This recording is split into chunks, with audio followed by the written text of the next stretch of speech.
Hello, friends, and welcome to another exciting episode of Snap Judgments. I am Glazer, not, in fact, Roy Rogers, who is again busy doing work things. Who does that guy think he is? Instead, we are joined by the man who keeps my life in order as our new guest. It is Models, the Mod Supreme. How you doing, Models? I'm doing Sorry. well. How's it going? I don't know why I just lost my ability to speak in the middle of a word. I'm really good at that kind of thing. How's the weather by you? It was century setting snow followed by rain to clear enough of it away that it can freeze again, and it's starting to snow again. So great. Models is Canadian. Basically. That was like if you didn't know, everyone who's listening just went, "Oh, Canada. That's amazing." Speaking of Canadians, we are joined by one of our regular guests, another fake Canadian. This one's a fake Canadian, not a real Canadian. It is our fake Canadian. It's Nick the Greek Geek. How you doing, Nick? I've been in Canada now for over 2.5 decades. Oh, there's another guest that just walked in and may be staying there or leaving. We're not sure. Yes, but do remember that this is an audio format I know. for at least half to three-quarters of our people. This is why you want to be here for the live show, because you get things like this and you get Obi's beautiful face in various different ways. You have to occasionally come in for a live show. It's just too worth it now. But anyway, I'm doing fine. It is nice outside. It's been sunny. It didn't rain today. I got to go for a walk. There's no snow. Screw the snow. It can go away. I don't want it anymore. West Coast, Best Coast, for that exact reason. It may rain like crazy, but hey. In the interest of any of that making sense, Nick is an American who's lived in Canada for quite a while. A cat jumped on Models in the middle. We record this show live on twitch.tv/PulseGlazer, and our other guest who is referred to is Obi-Haved. How you doing, Obi? I'm well. Thanks for having me. Is there snow by you? No, it was in the 50s today. It was lovely. It was here too. We live in a country that doesn't always go well, but our weather is generally better than Canada, so at least we have that going for us. That is true. Obi, how could our friends find you? Sure. You can find me at Obihaved on Twitch, X, and YouTube. Awesome.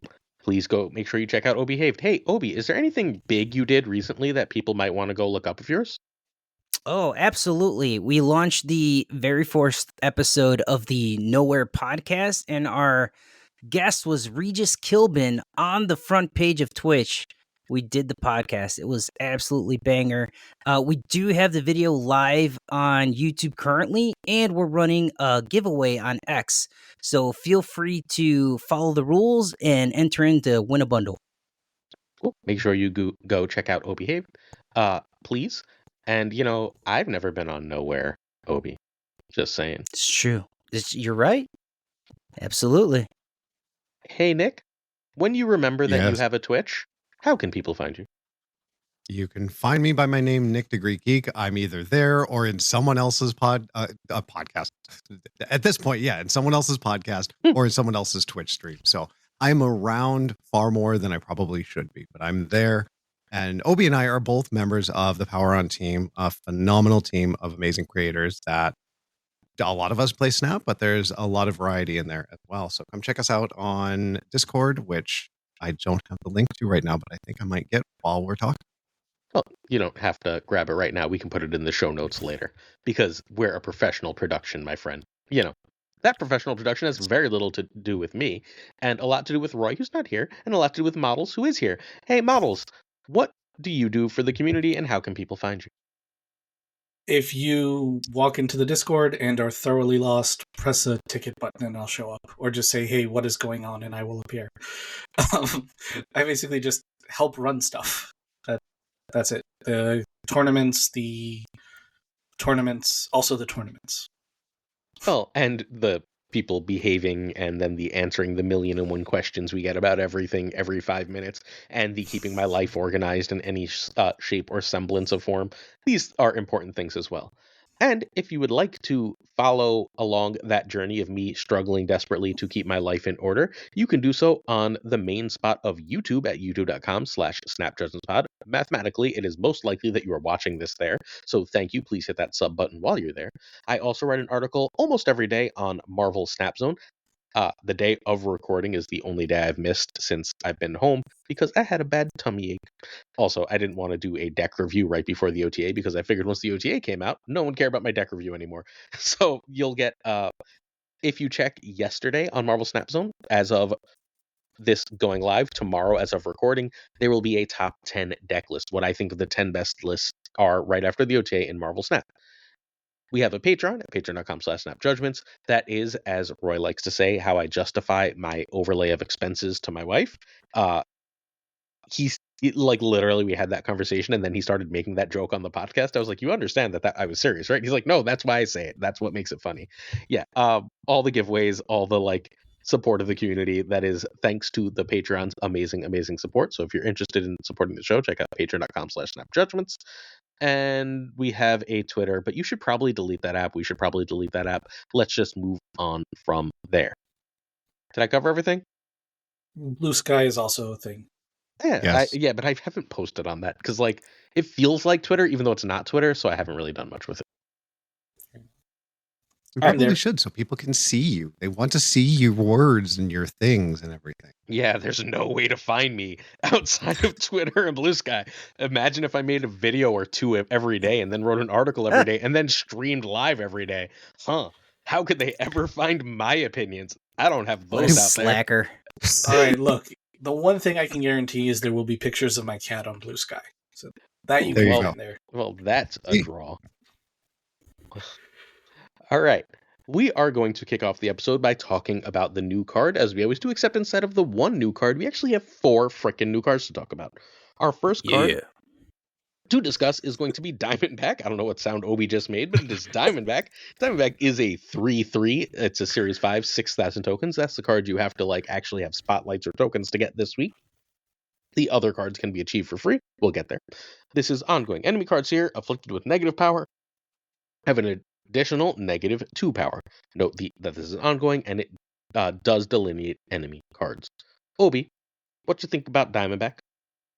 I think Diamondback is a very fun card. It's not like a trend-setting card or like something that's going to make its own archetype. It's more like a win more now type card, a win better type card. I enjoy it in obviously afflictionless, but you don't even have to chain it with another ongoing, right? Like you could put her on a hazmated lane and it just doubles all the negatives. It's very, very fun, very good.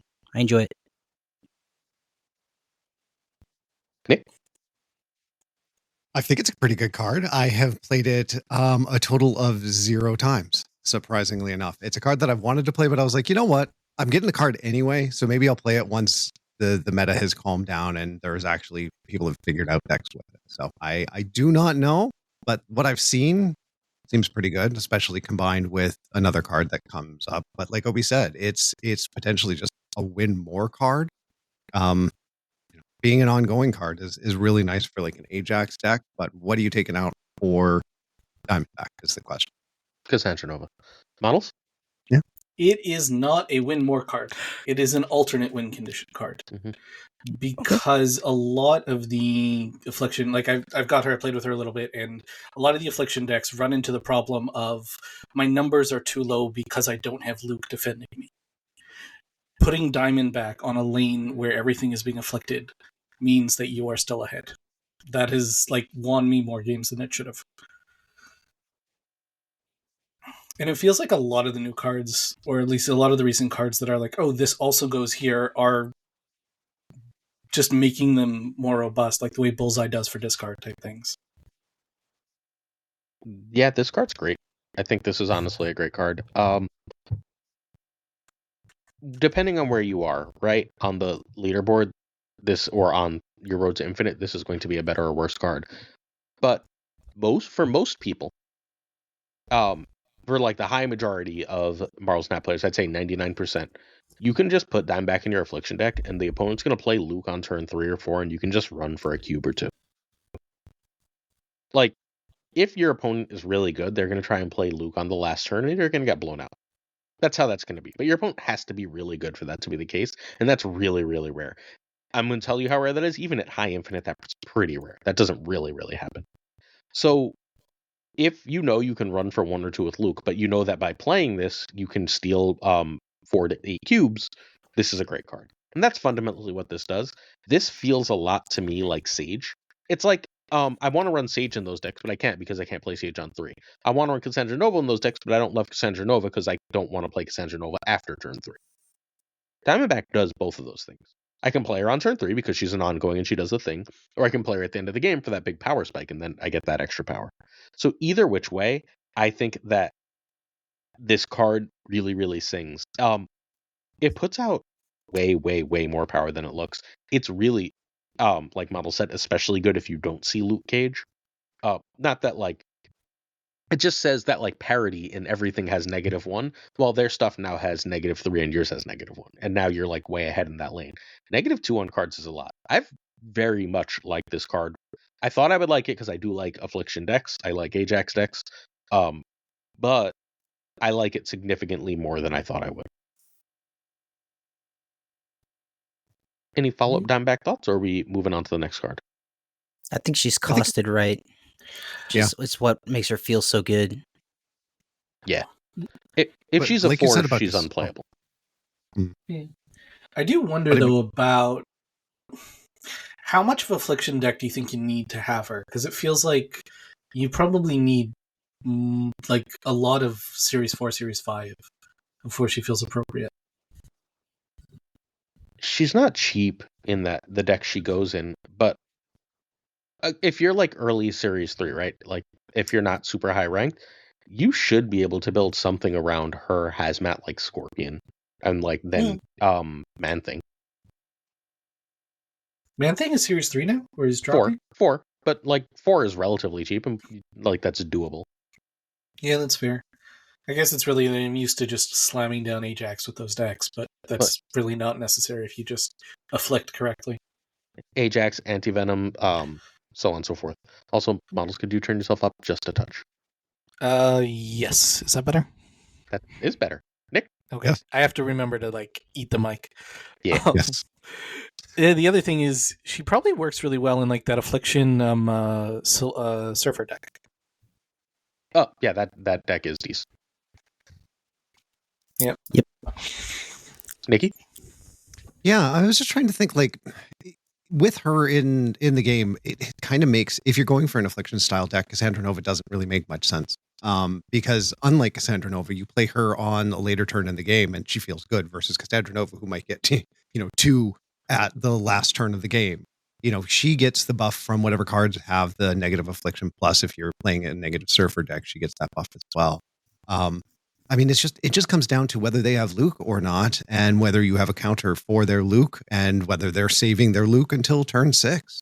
If they play it early enough and you've got ways to get around it, or just leave, then you're good. And if they see you playing these Affliction cards and they snap, they probably have Luke Cage, so you might want to go. I'm looking forward to trying her. I really want to make that Affliction archetype work. I don't know how she would go in a high Evo deck, because I think that deck, she would very much be a win more card, because she's going in a lane with something like a Thing or Cyclops, to where you're trying to find a place for her there. I don't think I don't know. I don't think that's win more. I think that I don't think Cyclops or the Thing win a lane alone. I think she basically turns those lanes into wins. She turns them into like these really tight lanes into lanes that you are comfortably ahead in. I think that's very powerful. Like, I'm not just playing Cyclops in a lane and going, I won. Mm. I guess it depends on I'm also still thinking back to the last time that, High Evo was big with the Storm, Nebula, and Cyclops on that lane, and it's just like a bye. But Storm doesn't work like that anymore, so. All right. Let us move on to Uncle Ben. It's Ben Parker, defining him by his relationship with Spider-Man, just like the card does cold. This is a Sanctum Showdown card that you can get by pulling from the Sanctum shop, and a reminder that you can get basically most of the way there just by getting Twitch drops and hitting your markers on the track. So like people are like, I have to win how many games? It's totally fine. Just make sure you're getting your Twitch drops, please. Uncle Ben is a 1/2. Series 4, 3,000 tokens. At the end of the event, you can just buy him if you want. Is he worth it? When this card is destroyed, replace it with Spider-Man. That's right, he gets destroyed, and then immediately Spider-Man pops out and takes effect before the thing is even destroyed. Because I've definitely like Killmongered him off and had Spider-Man pop up and pull one of the dead cards with him, which is weird. Spider-Man dragging corpses along the board. Hey, models, what do you think of Uncle Ben? I haven't had a chance yet. He seems like there's going to be a weird broken package with him soon. That's what he feels like to me. But I don't know what it is. He also feels like the kind of thing where if you don't have a complete destroy deck yet and you need to like throw in like 1 or 2 spaces, not the worst thing to have if you're already going to throw Killmonger in. Nick? I'm not sure what deck he fits in. It's I think one of the most unique style of cards. Yes, we have cards where you destroy them, they bring back a different card. But this is like you destroy him and he pulls out a card that you could have in your deck. And I don't think we have a lot of cards like a lot of cards in your deck. He creates a Spider-Man. Yeah, sorry, that's what I mean. That's what I'm saying is we don't have a lot of cards that create that bring you a card that was not already in your deck. Oh, okay. Yeah, we do. Yeah. We have a million of those. But not like this. Not like you destroy it and it generates, Spider-Man or generates something else. Yeah. That's yes. Okay, Yeah, I was like, you totally have like a million cards that generate other cards. Yes. But like you destroy him and Spider-Man, one because of this and one because you have Spider-Man. Yeah. Yes. That's you've got, you get Moon Girl in there and you've got Spider-Man flying out. Actually, maybe that's something that I need to do is just do a deck with Moon Girl and have a million Spideys going everywhere. This just sounds like clip hunting bait and nothing else. And your point, it's content, and it could be funny. I'm surprised Brady hasn't done that already. But I don't know if this is I don't know if this is a competitive card, but it's a fun card, and I know Brady has been playing around with some Uncle Ben stuff, and makes good rice too. So, Obi. Listen, he's effectively a 1/4 that moves a card if you destroy him. If you destroy him, right? It's it's pretty decent stats for a 1-costed card, and it has a move effect on it. I just unlocked him last night, so I haven't even been able to mess with him or play with him. But he seems like a fun card. I played him a bunch in Sanctum. Before something changed that we'll talk about shortly. But he's good with Scream, and he's good if you want to play Killmonger in your Scream deck. Some metas really want Killmonger in a Scream deck. Zoo is one of the more underrated decks. If that becomes popular, you're going to want to play Killmonger in your Scream decks because it's hard to move things when Zoo has filled the board. At that point, you want Uncle Ben, right? Like, you want to have a 1-drop for that little bit of tempo, and having the ability, like, if you played a 1/2, there's plenty of decks that just sort of play a 1/2 that doesn't do much sometimes, right? Like, sometimes you'll play a Yondu and you don't get death, and you basically did nothing. Uncle Ben is a 1/2 that can do nothing, or it can be a 1/4 that gives you an extra 2 power on Scream, or an extra 2 power on Craven, or makes a Miles cheaper, as the case may be. I think those are the 3 main things you're probably doing with them, but I really, really enjoyed him. I thought he was very good. He was particularly good in Sanctum, except without Scream decks existing in Sanctum. I'm not sure that he still exists in Sanctum. But, like, I don't think he's going to be great, but he's definitely, like, more than pure meme. Like, he's, like, not good, but he's also, like, as good as Agony.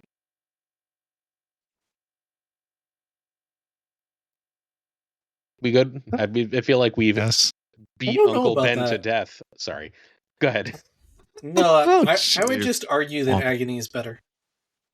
I feel like Agony has more versatility, and they're doing a lot more and more with cards that want to be buffed.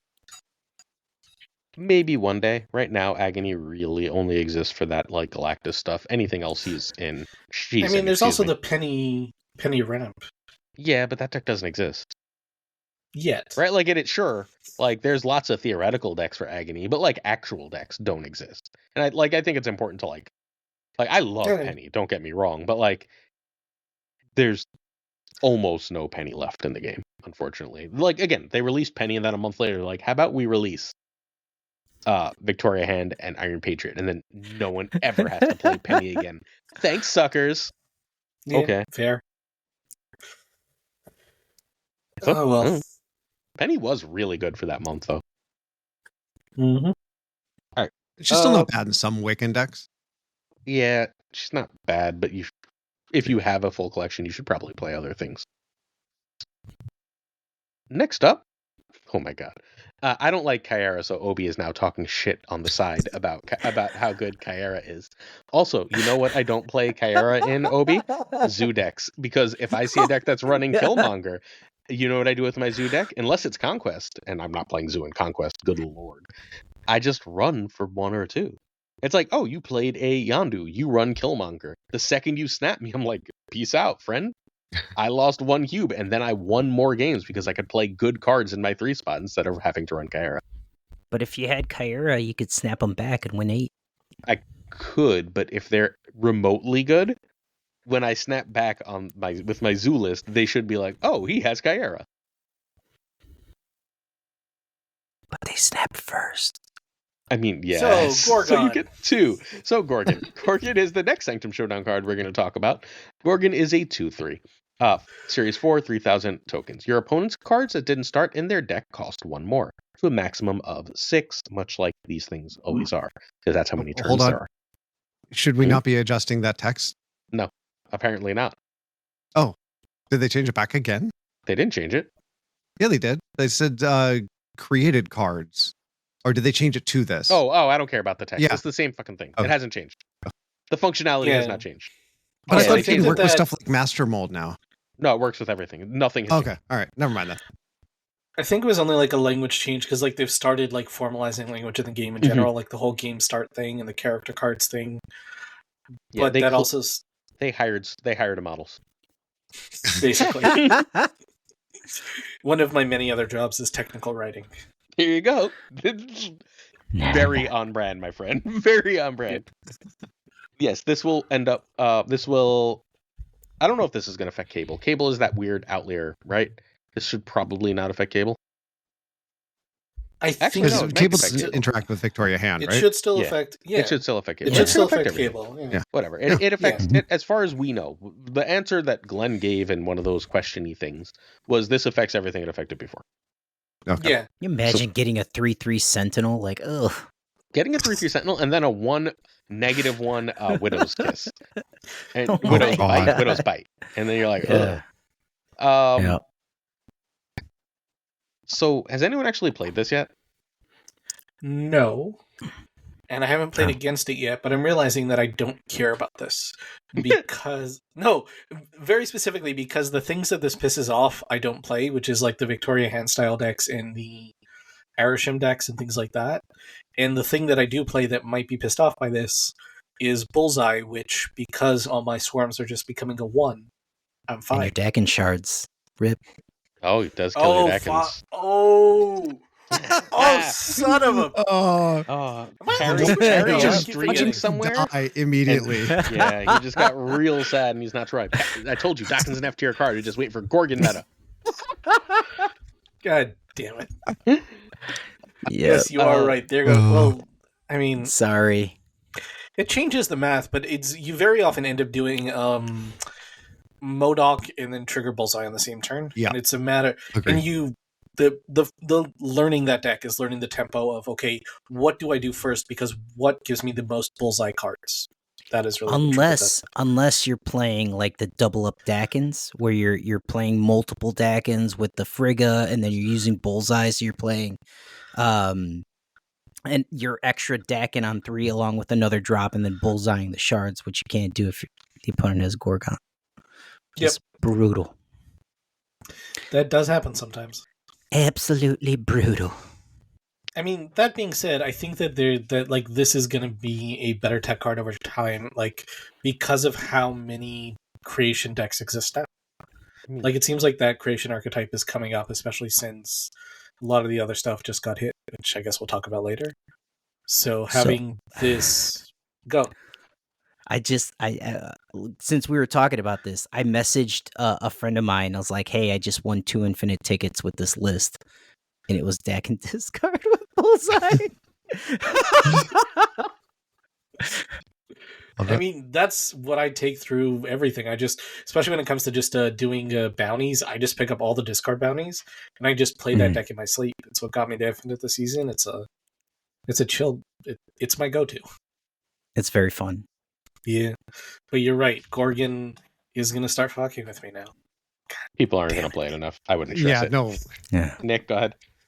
Yeah, the people aren't going to start playing Gorgon. As much as he can be an Airsham annoyance, I don't see this being a big thing. Airsham decks just start running Mobius, and they still get random stuff in there that just negates the benefits. And he takes up a deck slot that, unless you're really seeing a massive surge of stuff like Airsham, I don't know how much of a purpose he serves, but just to go back to stuff like the Widow's Kiss and Master Mold and things like that. They, from my experience, because I played against him once, and they did impact the cost of those cards in my hand. So that is potentially going to be just as annoying, if not more annoying, than when Mill was at its worst, because we all know what it was like to get Grandmastered with Black Widow and Master Mold. That wasn't fun. So is this going to take, because Ronin's not a terrible card, so is this an addition to that style of deck that can screw over opponents, or is it just waiting for Airsham, Victoria Hand style stuff to come in to play? So Dragon in the chat has noted the latest response that from Glenn is any cards beyond the 24 created by the players before the match would be created cards. So things like Cable and Weird World would not be affected, just for the point of clarity. But Agamotto creates cards in a couple weeks, and we're going to talk. We're going to talk about a card that's going to make Demon a lot more prominent, and Demon is a 2/6, is a lot less good than Demon is a 1/6. And Ronin is still keyword big a lot of the time, right? And Ronin can be run with just like a 2 or 3 card package. You don't have to run a deck. You can run Master Mold and Ronin, and then you have a thing, right? Like, you don't have to do anything else for that. Or Maximus. Right. You don't have to run Maximus, though. You can run Maximus, but you don't need to. And Maximus doesn't affect Gorgon anyway, right? Like, but you can run Gorgon. If the meta calls for it, you can just be like, all right, the top end of my deck is now Ronin. You can throw a Mystique in there if you want, if you're running an Iron Man or something else, right? And then you just run Gorgon and Sentinel and say, okay, good luck. Sorry, Gorgon and Master Mold. And you just say, okay, good luck. And like, that seems reasonable. I'm not convinced that this is never going to be good. The current, and this will be in Sunday's video. It's not going to be in tomorrow's video. So actually, I guess it is tomorrow's video, depending on when you're listening to this. But Sunday's video, the current number 3 deck right now is a Thanos list. Which is real good. It's a Thanos Wiccan list. But it's running a lot of like extra stuff, and Thanos Stones at +1 are insanely bad. Like, you're playing a bunch of 2/1s. We remember how bad that was for Mind Stone, right? Like, now they're all 2s. A 2/3. It's like, yeah. That deck's gonna get crazy good. Even better now with what we're gonna talk about later. Yeah. So I think that Gorgon is I don't think it's real today. As of recording, I think that this is a fake card. This card like exists in like much the theoretical way that Penny Parker does. We're like, oh, right, I remember that. Oh, shit, look at that. Oh, my God, Triskelion. Thanks for Gorgon, I guess. That's going to really mess with the opponent as they try and play their Triskelion cards. That kind of thing. But I do think that this can have a home in May one day. Just so I'm clear, cards like Scorn and Deadpool would be considered like the original card, so they don't. They're still the original card, yes. However, if you like Zolid them and return them to hand, they would not be. But Khonshu, though, I wonder where he's. We don't know yet. Yeah. I don't even know if Khonshu. I don't even think it can. There may be some changes before it even launches. Well, let's not have this conversation, because it's entirely possible between recording of this and this coming out that the developer video comes out, at which point we're having a conversation that people already know the answer to. Touche. Fair. You know All that's right. going to come out like Sunday late or Monday like midday, like it has been. Maybe. Oh, but like if the second we have that conversation, now all of a sudden we have Maybe we need willed to have it that into conversation being so we can useless. have that come out. Maybe we need to will it into existence. I want the No, developer video. well, Let me be wrong about the future and not just the present. That's really what we're There you asking go. for here. Oh yeah. all right. Let's talk about a card that is good today. So it's Laufey, father of Loki. I believe this is Loki's dad. Sanctum Showdown card, 4/5, Series 4, 3,000 tokens, like all of them. On reveal, steal 1 power from each other card here. Let's kick it off with Nick. Haven't seen. Oh no, I have. I've seen this I think once or twice. It's a addition to an affliction deck similar to Diamondback. Like this and Diamondback is a huge lane winner. The thing is, I've been trying to think, does this go into any decks where you know, oh my brain, Zabu fits in, and I don't think in most of the affliction decks it fits in that respect, but it's a 4/5 that can be a 4/9 plus more if you calculate how much that could impact something like Ajax, and giving that benefit, then that boost to It affects your Diamondback. cards too. That's true. So it's a 4/12 at max power. Unless you're running Luke Cage, and then Right. No. then there's something there, but yeah. But if I it's always eating forget your that cards, it's all then the the cards. power just transfers between cards. It doesn't actually affect. Right. But that does still buff up your Ajax at another lane potentially. And if he's, if you're not worried too much about that lane, maybe it's a good way of buffing up Ajax even more. Because again, there's situations where you'll go against an Ajax deck and they won't have their, hazmat and other stuff. And they don't have their ways of really hitting people with negative power. So this is a way that you can add on to that. I think Obi's next. Oh, go ahead, Obi. Oh, yeah. No, I've played this card. It's very good. I would play it even outside of affliction decks, removing 4 power from their side of the board and adding essentially 9 on your side is legit. Very, very good. I played him in Sanctum Showdown, and he just gets massive, especially if you play him like as the last card in that in that location. So if you're looking to steal something very quickly from your opponent, snap, drop down the Laufey, and rip out 6 points from under them. Yeah, I like him. I haven't used him a ton. I like the affliction stuff. As far as Zabu goes, most affliction decks are running at least Man-Thing as well. So if you're at the two things with nothing else at the 1 cost, not that crazy to throw in Zabu just to have something in that spot, depending on what else you're building around. But yeah, if he's stealing from this is one of those weird interactions where he's stealing from your side and the other side, but the math doesn't change, right? So like, there's a 2-point swing on the other side, but on your side it's still okay. So now the 3 other cards are just coming here. It does buff the Ajax because now there's more negative cards, but this is one of those arguments of like, okay, Ajax decks might just stop running Luke Cage, or probably should stop running Luke Cage. Like in a lot of respects, they have. There are very few Ajax decks. I know I've been looking because it's been frustrating trying to go against affliction, and I don't think I've seen any Ajax decks really running Luke Cage. They did, but I think it's there's 2 different affliction archetypes. There's one that always runs Luke Cage and one that almost never runs Luke Cage. The high evolutionary shells don't run Luke, and the Malekith shells do run Luke. So I would still run Luke Cage with this card. Me too. Because you play him, you steal your power from your cards, and then you give it back with Luke Cage, and he keeps his. It depends on timing. That's harder to pull off. I've done that, but it's harder to pull off. Yeah. Because now you have to make sure you're playing. You want to play Luke. Luke on 6 again is important, right? So there's something else to this where we haven't had a 4/13 since Starkhawk. And this is very often a 4/13. It's not going to show 13 most of the time, right? It'll show 4-8, whatever, but it'll have taken, or 4-9, and it'll taken the 3 or 4 power. That's something worth building around that like always kind of has been. We've seen how strong 4-10s are. We've seen how strong 4-12s are. There might be like a Lofty Ares style deck that we haven't even begun to look at yet.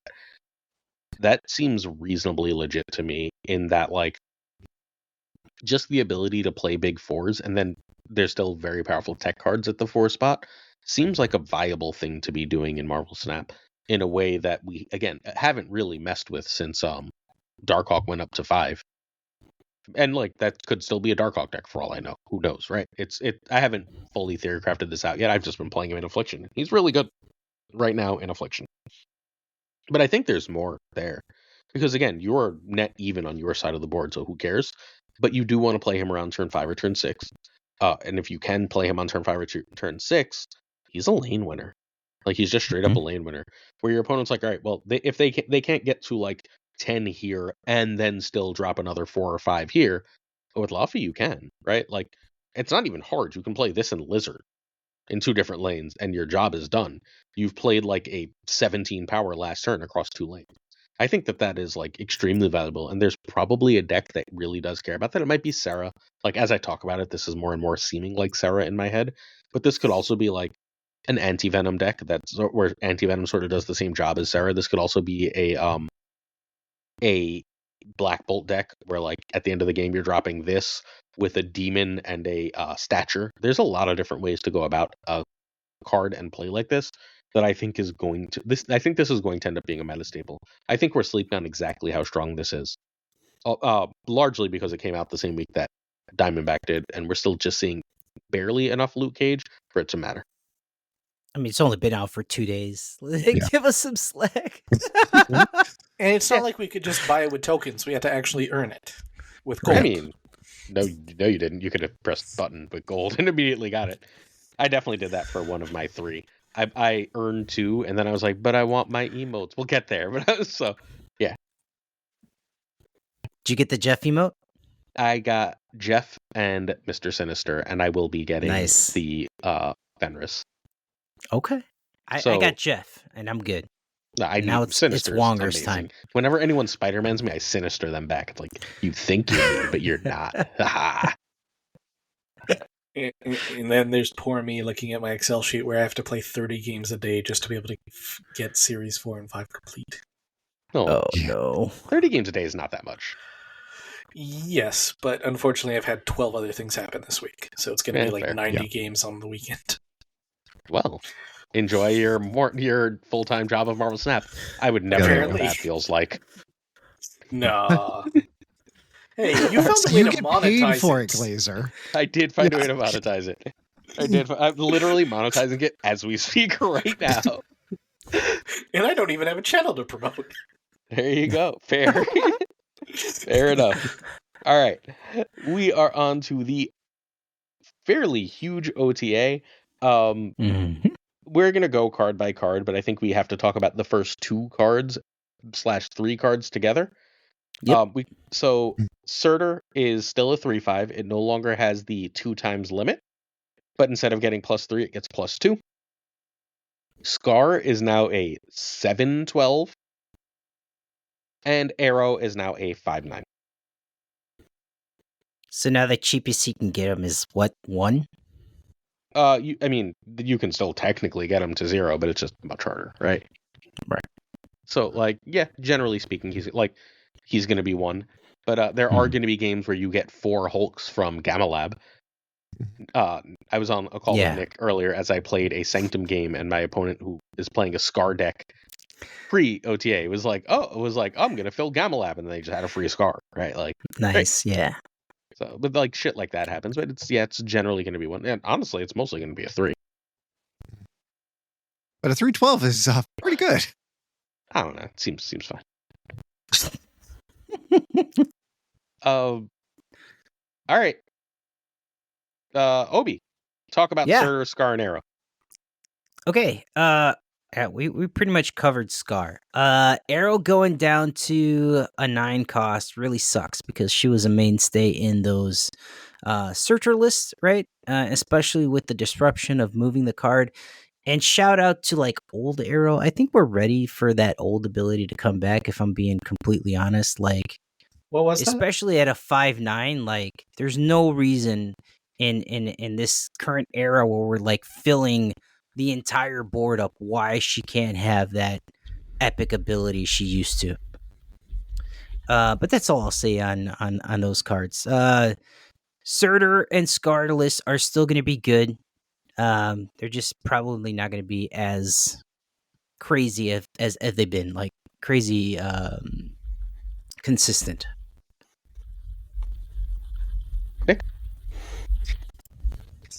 I don't think this is going to change the predominant oppressive nature of Surtur Scar. I like they're balancing things, and where they're taking stuff away, they're just switching it to another place.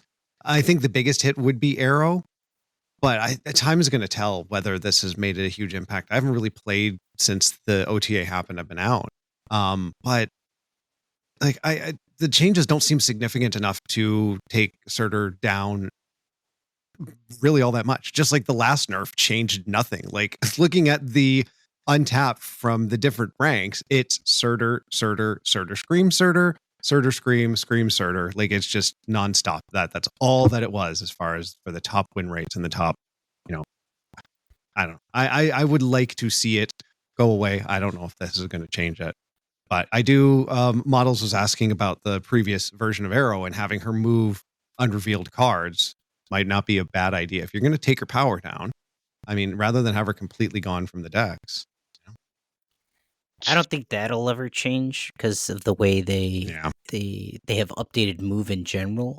But her old text says it would move everything that was played, right? So instead of like the last card played, like all the cards played last turn can get moved. That would be super cool. The +2 is quite significant. Like I think we're kind of minimizing the significance of the +3 to the +2. Like think about wow, Jesus. What's the 3 cost now? She used to go Elsa Bloodstone? Elsa. Oh, okay. Yes, Elsa. Yeah, It's like, what are we talking about? Sorry. So like Elsa okay. used to be +3, right? And like now they increased her cost and made her +2. Like she's like nowhere. And I'm not saying that this is gonna happen to Surtur because the list is very good, but you now have to play 3 10-cost cards to get him to the same level he was previously, and they removed one of your weapons in Arrow. So it's it's much more difficult to reach the point output that you were seeing previously. Yeah. I just wonder if this is going to go back to an era where those decks are just running Typhoid Mary, and maybe there's some variation on what's in face. Well, my brain is just not working for cards today. The dinosaur. Why can't I think of his name? Dinosaur? Hey, Devil Dinosaur. no, Sauron? not Devil Dinosaur. No, Sauron. Sauron? Thank you. Yes, yeah. So, I mean- is there a reason that for the Arrow spot you don't just run Black Panther? Because just fucking run Black Panther. No, there isn't. No. It's that the additional disruption was nice. Yeah, it was Yes. nice. Whatever. Like, that's fine. Yeah. That's not why you were winning and losing games. Yeah, fair. it's fucking fine. Like, it mattered 1 out of every, like, 30 games with the fucking deck. It was nice. Sure. Like, you were running her But in the because she was a Surtur 10 Scream power decks, body. though. The Surtur Scream decks, Surtur she Scream was a decks staple. don't exist. They didn't want that deck to exist. Scream Yeah. remains. How many cards does Scream going to get nerfed before they seriously nerf Scream? I'm just saying. Like, Yeah. is there like an upper limit to that? Because that's the best deck in the game. That's why the Arrow. What nerf can they do doesn't to fucking Scream matter. though that nerfs her but doesn't kill, but like keeps her around at least? I have no I idea. wouldn't mind if she died. Honestly, at this point, she Just, can go jump in a lake. You can make her a 3/3. Yeah. Yeah. Like I Gross. think she's still good, but she's no longer like I think. Spoiler for tomorrow's video and yesterday's video for people listening to the podcast. I think Scream's the best deck in Marvel Snap. I mean, Like the standard ass I run arrow and cannonball Scream list, I think is the best deck in Marvel Snap. there's a reason we were delayed. Yeah. Yep. Like it's just, I think Scream is incredible, and you cannot have like Surtur and Scream together. And if you just change Scar, those decks didn't run Scar anyway, and you need to break up. Like you would still happily play 3/9 ass Surtur in that list, right? If Arrow didn't stop working with it, so you had to do something to Arrow. Like, and again, Arrow's still in the best deck. I'm Guard's curious though fucking fine. about Scar going up to 12. I know the deck in general is kind of dead, but the Evo Hulk's deck, how well like the Scar jumping to 12 points, if that really matters to it or not. Because that you can easily get with the turn pass to reduce She-Hulk, and like with turn passing in general, Sunspot can hit 10 as one of your Sunspot can't hit 10. on turn. Why on turn 5? Like turns Sure. 2, 3, 4, you're doing 1. He starts at 1. Turns 2, 3, 4, you do 1. Pass on 5, and you hit 10. I guess. Like, but you don't really want to like, you could just play a fucking card that works there.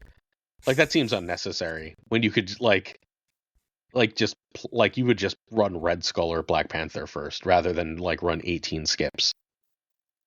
Oh no, I meant like specifically on like High Evo though, where you're skipping anyway. Yeah. Okay. If you're skipping anyway, sure.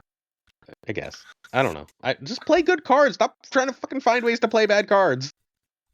I just want High Evo to work. It works. It works. It works with exactly one High Evo card. Run Abomination and High Evo in your Affliction deck and fucking like it. So Affliction works. Yes. Well, Abomination's in it. Oh, man. I just miss the Doom Technically, Wave it's a days, High man. Evo deck. High Evo's in the deck. So It still boggles my mind that High Evo's there for one card. my comments on YouTube, and these are YouTube comments, and like I'm not trying to be mean, but like they're not always correct, because like both of the last times Surtur was nerfed, my whole YouTube comments screamed that Surtur was dead forever, and I was like, Yeah. Surtur's completely fine both times. Because Surtur was, guess what, completely fine both times. Yeah. I think Surtur is dead right now, but my whole YouTube comments is going, Surtur may not be in it, but that deck is still great. And like, I don't know if I believe them, y'all. I'm just gonna be honest. I don't think that's true. I mean, that's like you. Surturless Okay, so Surtur is just BDI though. yes, and that's not good anymore. It's Fair. like Big Dumb Idiots for those that don't know. Yes. Oh, Sorry. thank you. So, but like, you can run Zabu and Psylocke and just try and get a 4/10 out on 3.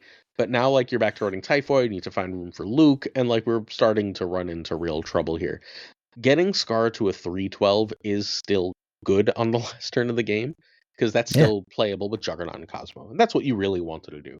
Getting it to free was obviously stupid, right? But like, if you can get it to 1, you can, like with the Psylocke and Zabu, you can now still play on another 4/10 with it on the last turn, and now you played still 22 power. Fine. Or you can play with Cosmo or Juggernaut without that, like, and just be totally fine most of the time. It's possible this is still a real deck. I think it's still probably good. It's just not probably great, and people don't play decks, generally speaking, that are just good.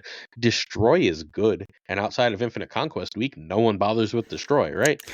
So, like, I think that this is probably a good deck, although I am still worried that when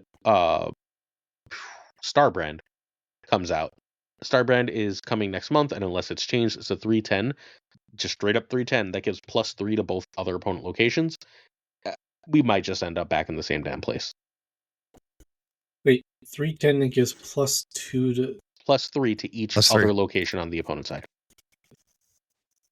each card, or just randomly to single card? Location. Just the location. Think a Doctor Strange if it didn't have to be played in a specific spot. Okay. But to the other side, not to your side. Right? Right, makes sense. So, like, he's going to play as a 3/4, but he's a 3/4 that still makes Scar -2. Or will trigger Surtur if you decide to run the 3/9. And look, if you're playing that, Surtur on the last turn with Scar and another card, right? Like, now all of a sudden you've got, again, a 3/9 to play with the 4/12, and you're still playing enough power. I am worried about these combinations with that. I'm excited about the Surfer combinations with that. Of course you are. I don't think Surfer wants that card at all. Surfer, Why? because Surfer's, you're giving back 6 power. Not if you zero it. Okay, you have fun. And you okay. I'd rather Enchantress it, personally. You could try Sauron in that list. Sauron also costs 3, if you're going to go that Yeah. way. But, I don't know. Sure, have fun. I don't know. I just feel like I can get my other Surfer cards big enough with, like, Galacto, or just run a damn Shaw that I don't have to build my whole 312 deck. is huge. I'm intrigued, It's so Obi. So big. what We'll else see. would you run in there to justify 0 or well, Enchantress kind of makes sense in those decks, but for a 0, what would you run? I would run that card. Just that card.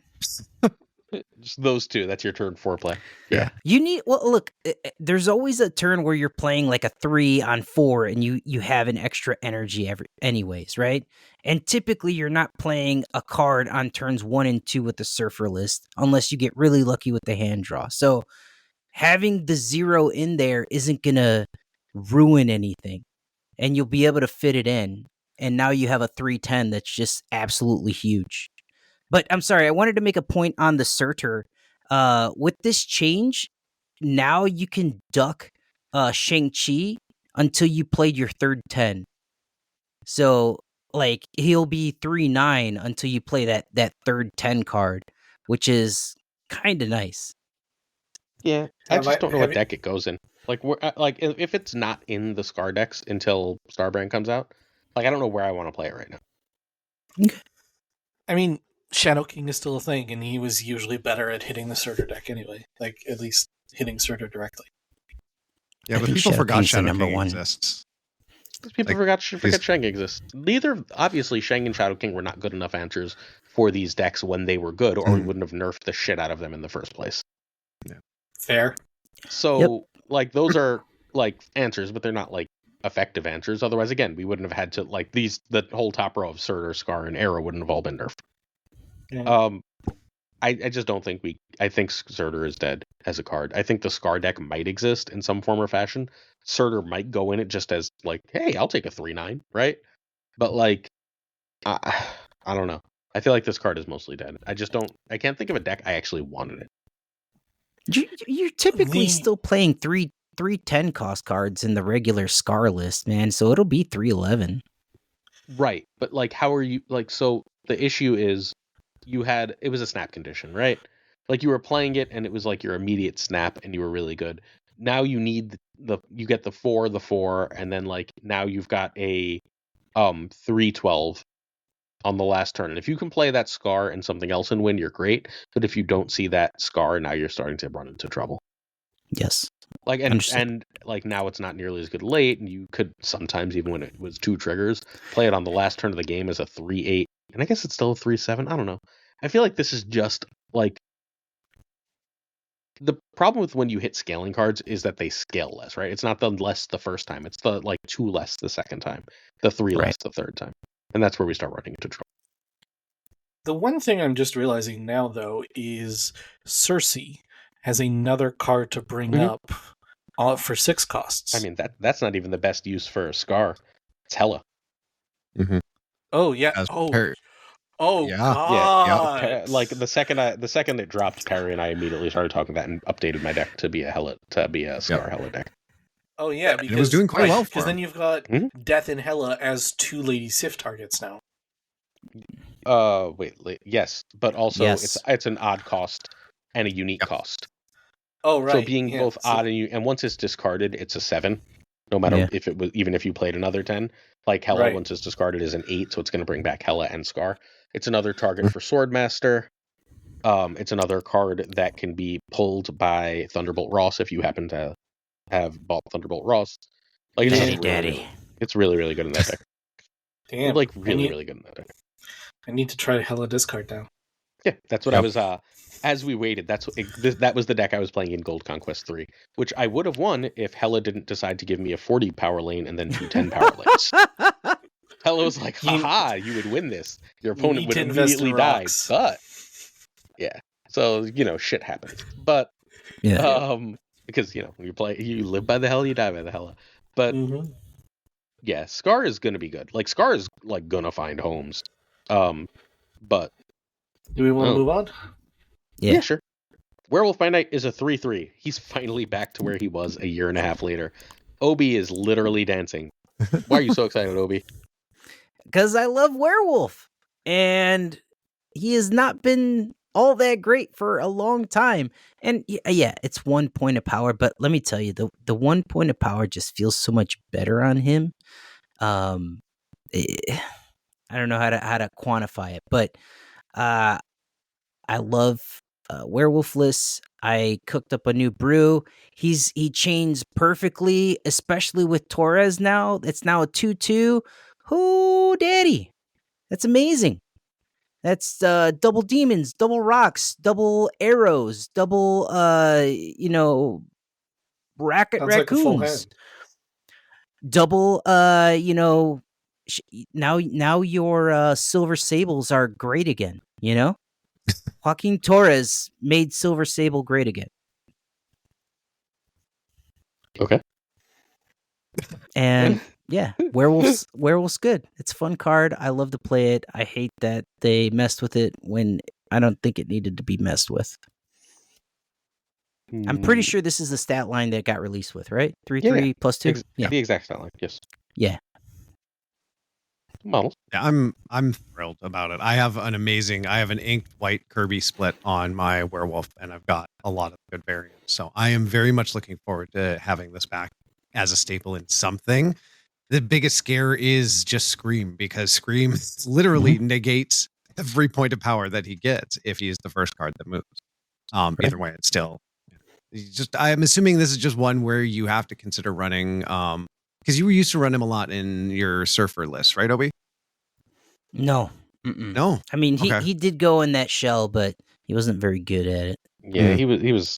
Yeah, it was mid. wrong. He was a bounce and Loki card, and yes, bounce so and Nihilist. Question is, do you have to run him in with Luke Cage if Scream still stays where Scream is? No, because you're going to be bouncing him. He's moving more than one time a turn. If you're playing the right cards, right? Yeah, even if he's moving twice, that's net even. I understand that. I get it. But you can also, if you're playing a lot of ones, you can also chain the moves on a single turn so that you're getting maximum effort, maximum production. He does have to play around Scream, I guess, is what you're saying, but it can be done. I just, at the same time, though, with the bounce and stuff, from what I remember, the little bit I played with him, the real difficulty was tracking Clog and avoiding him getting hit with the Clog. And if you were talking about he's great with Joaquin Torres now, all those cards you listed filling up would are likely to fill up hands in one way or another. It feels like it's going to be one of those decks that force you to learn space management. Yes. Oh yeah. But it's still very good. Fair enough. Yep. It requires a lot of finesse in order to make it work, and you're going to screw yourself up probably a lot as you're starting to learn it. Or if you can't get past that, you just are going to continue to screw yourself up. But one of the things I liked about it was that, okay, here is where I can really shine. I can really get some crazy numbers because people aren't expecting this, and I can deke around Shangs, and I can do all this sort of stuff, avoid Shadow King, because you can't guarantee where it's going to go. I don't think Werewolf is any good, y'all. It's one of my favorite cards in the history of Marvel Snap, and I don't think it's good. I think that it's if things go real well, he's a 3/13. And if things don't go real well, he's a 3/9, 3/7. And I want to build a deck for him to go real well, but in decks he goes real well, Sage and Hitmonkey are the same power, except they're a lot easier to use, and they're a lot less likely to get screwed over. And in decks that he doesn't go well, then Gladiator is a card. Or hell, Surtur, right? There's a million ways to get to the power that he used to be the only card to get to. I want him to be good, but I think he probably has to be a 2/0 to be meta good. I don't see it with him. I hope I'm wrong. I really hope I'm wrong. And if I'm wrong, my gut says it's not a full bounce, it's a Darkhawk or a Nihilist bounce, where you're just sort of using him to mess around with opponents instead of your as your win condition. But he's really, really, really hard to use right now. Does he work better now in Sanctum? Oh Yeah. yeah, he'll be fine in Sanctum where Scream is banned. So for the next couple days, people are going to be experimenting with this, and then like people will just go back to playing the best stuff around the next season, and at that point, Scream will come back with the Force. I genuinely think Scream is the best deck, so I don't expect much from Werewolf. I again hope I'm wrong, but like I play this on turn 3. I hopefully don't get it Red Guardian immediately. Turn 4, I can play, generally speaking, 2 on reveals. Turn 5, hopefully I can play 2 on reveals. And then if I get lucky on turn 6, I'm playing like 3 or 4. And now I'm at like 15 or 17, and he's really worth it. But like now that's my whole game plan, and I need another way to do things. So Torres gives me one potential way to do that, but now like I have these like hand space problems. It might be Annihilus just because Annihilus clears out space for you automatically, which is what was always nice about it. You could Annihilus on 5, and then spend your turn 6 going crazy with all the ones, and now like you do one lane that you already sort of had won. But like, I don't know. I think this is a lot harder to use and a lot harder to do than it used to be, just because the game has gotten stronger. Like, the things this was good with, just like, I think bounce is probably great right now with Torres. I just like, why am I running Werewolf by Night and not Sage as a general rule? And I understand I can run both, right?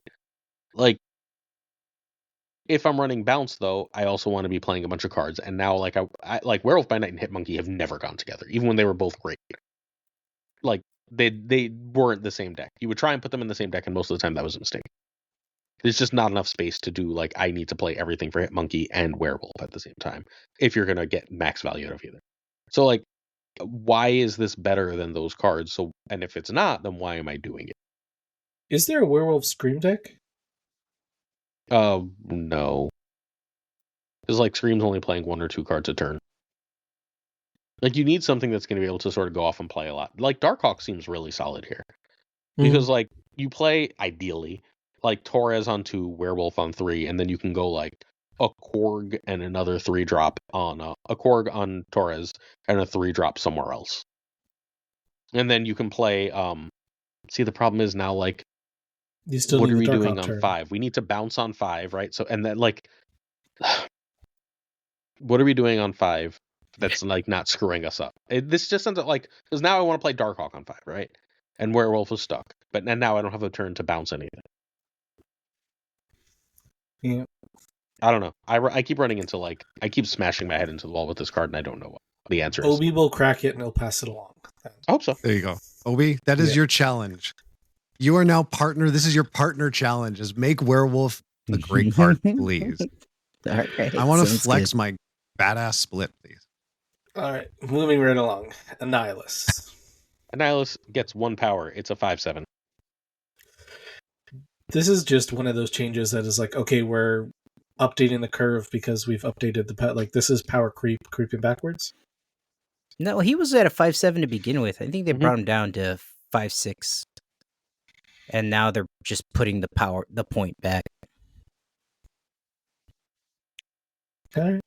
Yeah. But I don't know that Annihilus needed to be at a 5/6, I'm being honest. He could have stayed at a 5/7. For a minute there, he was the best card in the game. Yeah, but I don't know. Remember, he didn't stop getting played as a 5/6. He stopped getting played when they killed Sentry. The net -4 on Sentry, which is one of the biggest nerfs they've ever done, is what actually killed Annihilus.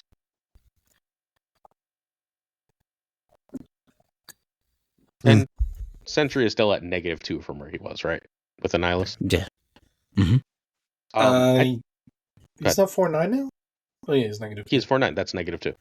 Because the Void, right? Yes. We're talking specifically with Annihilus. So.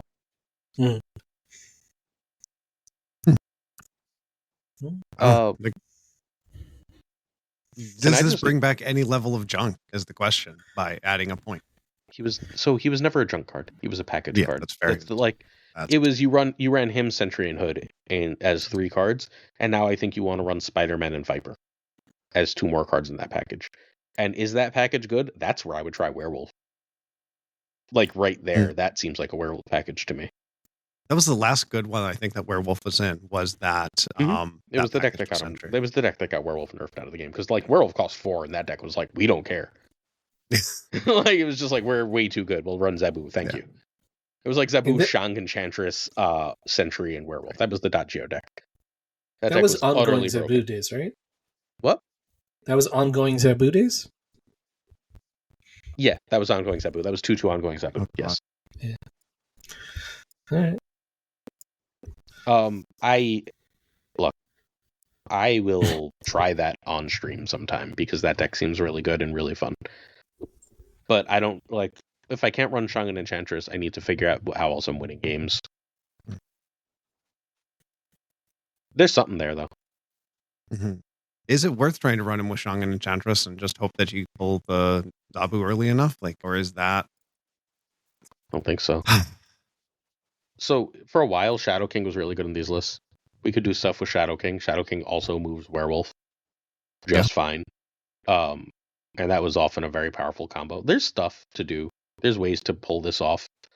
Like, if Annihilus Bounce is where I would go, I think.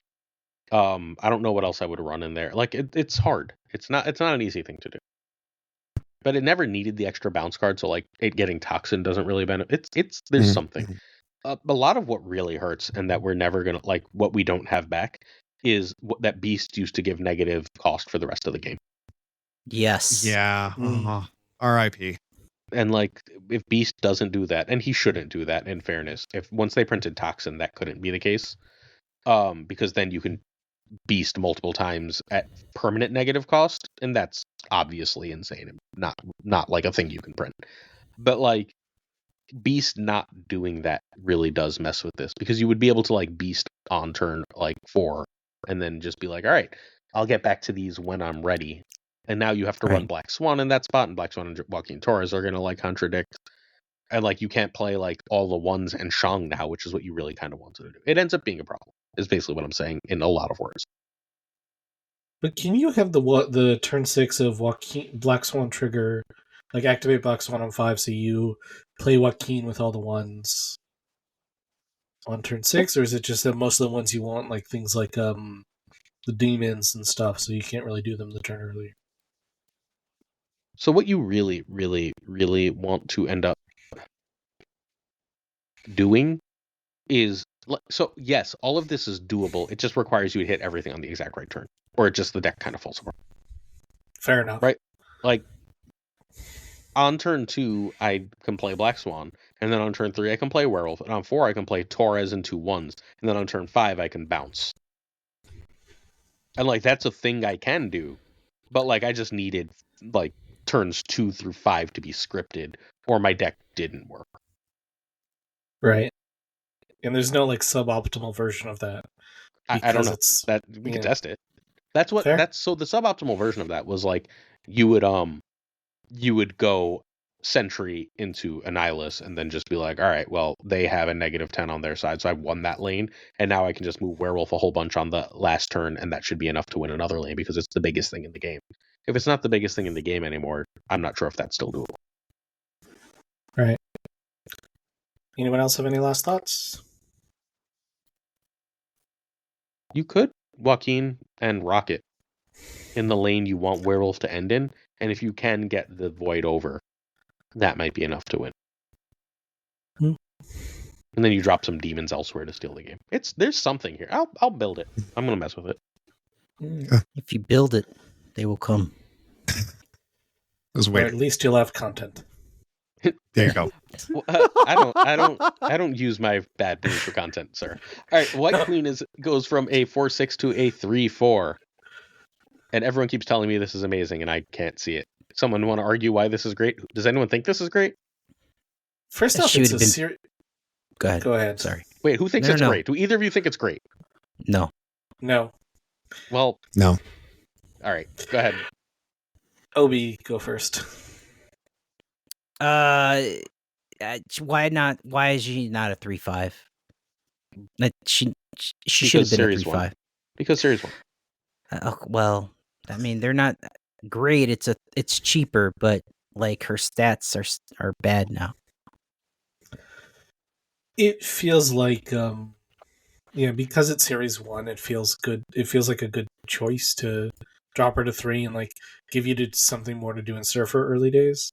And like maybe there's like maybe she takes up a spot in the Victoria hand, like general just generating cards thing that they seem to try to be pushing as an archetype, but I don't see her long-term benefit.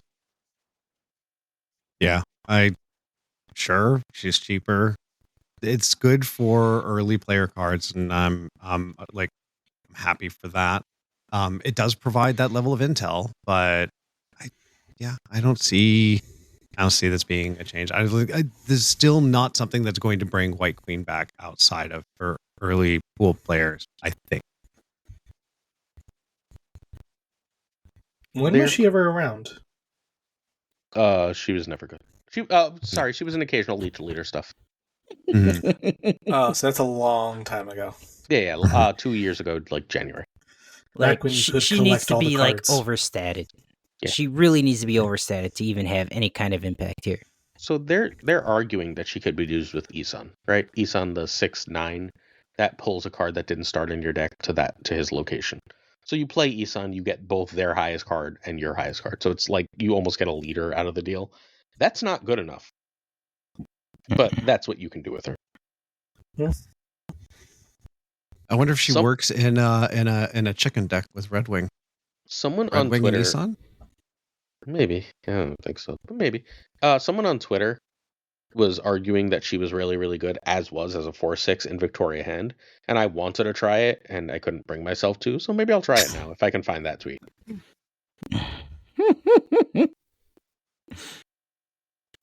I don't know. Like a 3/4 is terrible stats.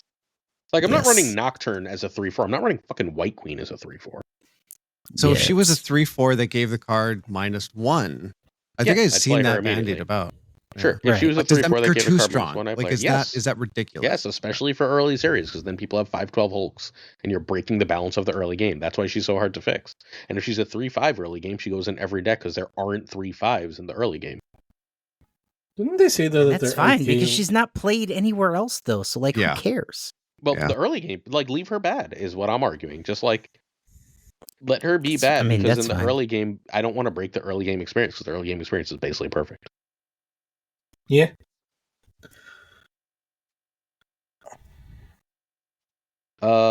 Lizard is a 2/6. Hell yeah, chat. That's it. That's all you got? I mean, this is nice. This is a point of power that is nice to have. He usually ends up he doesn't always end up washed, but like it's a nice boost to Sauron, who is in and out depending on where you're stuck. Like it feels like mid-range collections are going to benefit from him a lot more. Yeah, I think it was criminal what they did to Lizard, especially shortly after that really cute chibi came out of him. So I don't know if this is going to make chibi came out of him. Whoa. Yes, a chibi came out. A chibi of him came out. I swear, Glazer is waiting to pounce on every word I say wrong. I know, but you also know what I meant. Anyway, hey yo, very literal. But it's going to be nice to see Lizard back. Lizard literally got nuked from orbit when they did that change to him. Like a 2/1? No. Yeah. I'm him being in a Sauron deck, him being in a Starbrand deck, him being in a lot of those archetypes bring something back because you do get to go back and steal that priority. And a 2/6 that doesn't give your opponent a draw of 2 cards is pretty good. Yeah. I like it. I probably play him most when I build the dumbest decks in the world, which are just like, okay, so I've just picked up like 5 missions to do 2 costs. So I'm just gonna, and I do this with like every cost at some point, and they're fun decks because they make no sense. So you end up winning more games than people expect. Like I've gone through Gold Conquest matches and won by just having exclusively 2-card decks, like 2-cost card decks, because like most card ranges have good cards at this point. Lizard starts to go in those, and Lizard obviously has like other places, but just as the extra point of power, it's nice to not have to play Maximus early. So we haven't talked about the biggest buff in this patch yet. Sorry, OTA yet. But Lizard is the second biggest buff, and it's probably and it might be the one that goes in the most decks. This is like ridiculously huge. This isn't kind of big. This is ridiculously huge. I don't give a shit about a 2/5. A 2/5 is not worth going on my for. A 2/6 is. There are breakpoints in Marvel Snap, and 2/6 is a breakpoint. Being able to say like I can just play a 2/6, I can run this with Luke Cage and have a 2/6. Let alone the Sauron decks that are coming out with when Starbrand exists. I can run this if I don't have Iron Patriot or I don't have Sam Wilson, I can run this in my Scream decks and use Spider-Man or one of my other move cards to make sure that this is a 2/6. Or that they're stuck playing in a place they don't want to stop it from being a 2/6. There's a million ways to use this. A Sarah deck is perfectly happy to just have a 1/6 on the last turn of the game. That's a demon, except I don't have to deal with any extra bullshit. And I can choose to play it in a place where it's not going to be at risk. Or any deck, literally any deck that I already run Enchantress in. Yeah. As a surprise, like now that fundamentally turns Enchantress into a surprise 10 power in that lane. Like all Isn't of that. Lizard also a starter card though? Yes. Yeah. So then why can Lizard be great, but White Queen's got to suffer? I would just throw that out there. I would guess because Lizard was already kind of broken in the early game in the early days. Do you remember what old Lizard was? Like Lizard was a 2/5 that became the +2 when 2/5 meant 2/6. Because remember, all the below 10 powers have sort of been migrating up a point when they move Shang up a point, because that's how they balance the game around that Shang-Chi, around what Shang-Chi could kill, right? So all the cards that were lower are migrating up 1 power. So Lizard was already this in the early game originally. And so, like, they know that in giving him this power, this can still work again in the same way without breaking the whole game. Because, like, he was just a sort of, I don't want to say an auto-include, but, like, in most decks, you just sort of ran him, right? Yeah. Like, your Series 1 and 2 decks, you would just be like, all right, I don't know, like, if you played when Lizard was -3 instead of -4 when his power didn't work, you just ran Lizard in decks. Because if your opponent filled that location, fine, but it, like, controlled where they played, and it was really good. Lizard's also a pretty good teaching card, too. Like, it teaches you how to play Marvel Snap better if you pay attention to what's happening when you play it, and that helps it too. And just I to clarify, played Lizard since Shuri. Go ahead. I'm sorry, Nick. No. Fine. When the game launched, he was a 2/5 -3, and then they changed him just under a year later to a 2/5 -4, and then he died until today. Literally, almost exactly 2 years later, they changed him back. So. But Shuri before Sauron with Lizard was everything. Yeah, well, even when Sauron is in it, Lizard stays in it, right? Because then he's just a vanilla 2/6. Like, the card is gonna be good. This is gonna go in decks. The only thing that's gonna keep this out of decks. Win. What? Yeah, that winning the Iron Patriot lane, is even in Sanctum, like Sanctum, he's huge. Who cares if you end up losing it later in the game? If you win that, yeah. I mean, he helps you with Iron. Like, the thing that keeps him in check is they just released 18 good 2-drops, right? Like, it seems like every month they release another really playable, generically good 2-drop. If they keep doing that, then Lizard won't be played. But, like, I don't think we've hit critical mass of those yet. And everyone doesn't own all of them. So, I expect Lizard. And it's a good alternate card to have in there. Like, again, for that win of that Iron Patriot lane, you don't have to play a -3 Hood in order to have a demon the next turn. You just have a 2/6 that you can just slap down, and it's like, good luck trying to beat that now. Like, yeah. It's a good card. It's a good card. Like, I think Lizard is, like, for 2 stats, I get 1 less stat than I do from an Nihilus. Yeah. So, that's good. He costs 1 more and only has 1 less power than Ebony Maw. And you can keep playing in that lane. Yeah. Now. And like someone had said, he's a good semi-control card. Like, I think he's a good introduction to control decks and how to force people to play where you want them to. You know, that those early series players don't have Nebula necessarily, but they've got Lizard and they've got the ability to learn, okay, if I play this here, they're going to try and fill this lane so they can kill that power, especially early series players that are just starting out in the game and don't necessarily think about it in the long range term. They're just like, oh, let's get rid of that power. You know, you control where they're playing and you get to just do your own thing. From there to a change that I cannot imagine mattering less. High Evolutionary goes from a 4-6 to a 4-7. What is the break point for 4 cost? A 4-7 is better than a 4-6. It just, like, doesn't matter in the decks you want to play. Like, I mean, I know that was a statement, but, like, it just doesn't matter in the decks you want to play High Evolutionary in. Because, like, what you don't want to do, like, either you're playing Cyclops and then you don't want to play a 4-on-4, and you certainly don't want to play High Evolutionary on 5, right?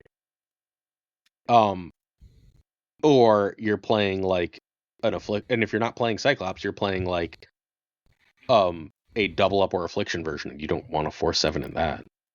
Well, he's better in like the where you're just playing high evo and the A bomb list, right? Yeah, that's what I was and if thinking. you draw into nothing else, and at least you got a 4-7 you can plop down. Yeah. You just run a lot of 4s, right? Like, right, it's just better. Like, it's better. yes. Yeah. Like, look, it's not one more stat flashy. is better. You just, like, there's very few cards you want to play as rarely as High Evolutionary, and I don't think this changes that. I agree. Like, you could do cool things with him. You can be like, when he's played, all other High Evolutionary cards get an extra +1 power. Oh, that'd be dope. That feels also like you're approaching unbalanced patches, but still. Yeah. Yeah, but fine. No. Like, actually play him. Like, keep him at 4-6 or make him 4-7. Who cares? But when you or you play buff him, the other cards, and when you play him, they lose a power, because I mean that would be much more thematic. why would I think. you want to play that? No, well, you wouldn't want to play him. That's the whole point. Is you But they wouldn't don't want want to to make you not play him. That's why they gave him more power. They want you that's to fair. want to play him. No, I'm suggesting an alternate Glazer. You would Yes, say, I get it, but like that defeats their whole design purpose. Your alternate is the opposite of their design. Let me do the opposite of Glazer just did there, and let me try to yes and Nick for a second. Okay, go ahead. Yeah. If it's instead of just they lose one, it's a steal one from all evolved cards, and then you can play Luke the turn after. I like With that. those affliction.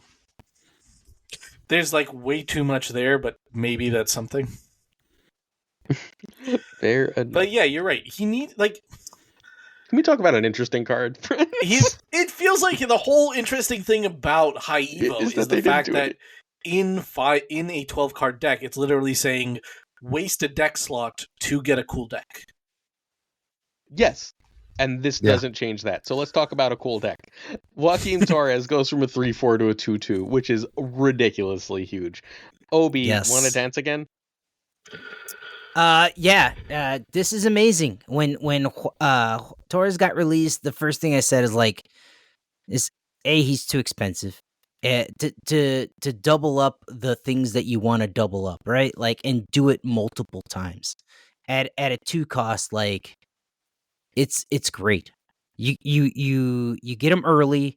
You can get double demons. You get double Icemans. Like, I can go through and list the 1 cost on reveals that are absolutely backbreaking when you double them up, right? Arrow, Rocket, things like that. Even Silver Sable, like you're doing -4 and giving her 4, like huge. And then you throw in just 1 Falcon, and you're able to do that multiple times, and it's debilitating. This is an awesome card. I can't wait to play with it. I'm happy I rolled for it.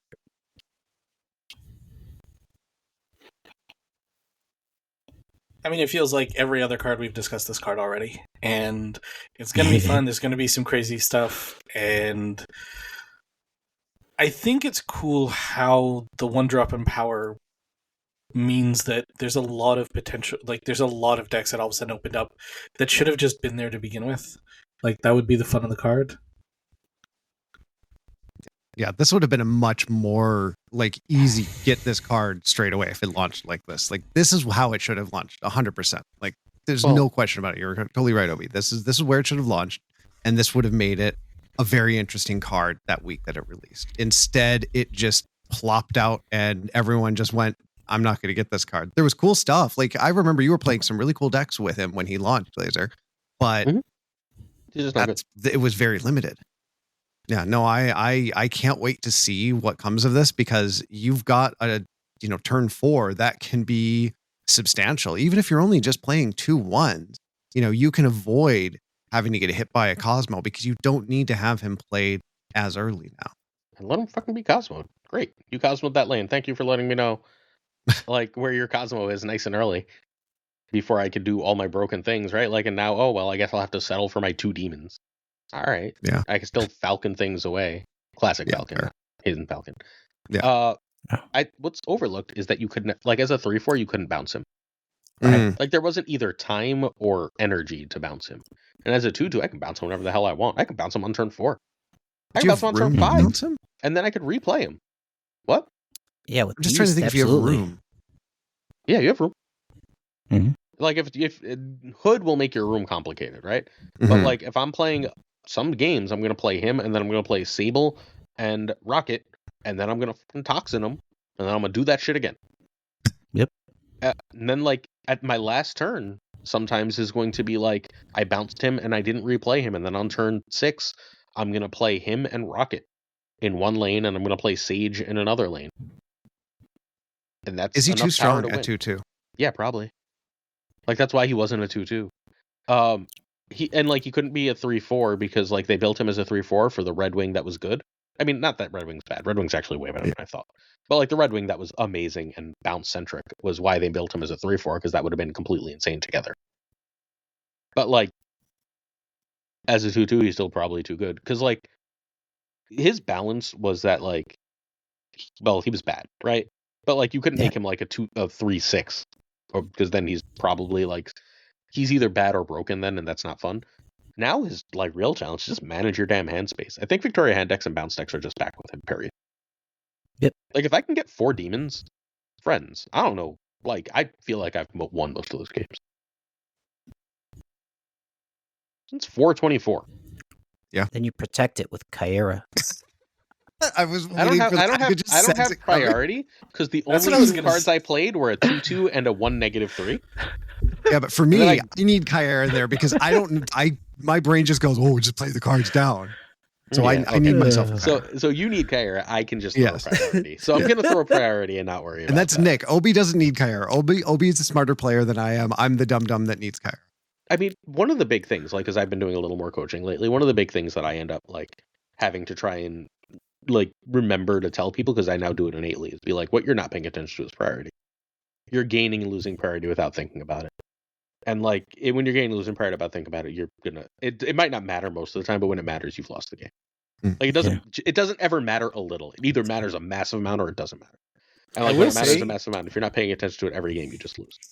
Sanctum with Teenage Negasonic has been a godsend for priority training. Well, Yeah. Oops. It had been. Oh, hope you learned your lesson because it's not Death by fire. I had 24 hours. Well, So- it also really mattered, and it mattered. It still will matter. I see people all the time. I yell at Newman about it because I love Newman, but, like, he does this all the time where he'll be like, "Well, I got to get Rocket and Groot down now on 3 without pride." I'm like, "Why? You just played a naked vanilla 3/3. Like, you didn't have to, like, play it in their key lane. You didn't have to do anything. Like, what are you, like, Rocket without priority is fine-ish, but, like, think about where you're playing it carefully, because now you're playing it for priority, not for power." Right? Like, Rocket with priority, now you're trying to predict where they're going to play a card, and that's a totally different skill set. That's a totally different mental state. You need to consider those things. Like, it's every bit as, like, it's not as important for Rocket as it is for Negasonic, right? But, like, it's not significantly less important, and Rocket's a significantly better card, so you'll be thinking about it more often. You know what card's great for playing with priority? Kyra. No. Cosmo. Well, it is. Yeah. Kyra is But too, in fairness. I wanted to make a point about Joaquin Torres. Like, the only negative, and believe me, this is, like, incredibly strong at 2, at a 2/2. But the only negative I see is that, like, now you have Red Guardian fodder, right? Like, once you plop them down, like, there's so much Red Guardian going around too. Yeah. Yeah. You're right. I'm just thinking about, like, those, okay, you play a million things and I flip Killmonger, but there's no way I lose priority to a Joaquin Phoenix deck without. Unless you're playing Ghost. Sure, you can play Ghost. You can throw it behind Invisible. Ooh. I mean, you can do things to beat it. Like, it's Marvel Snap. Almost nothing's unbeatable. But, like, the thing has to be being played right now. Yeah.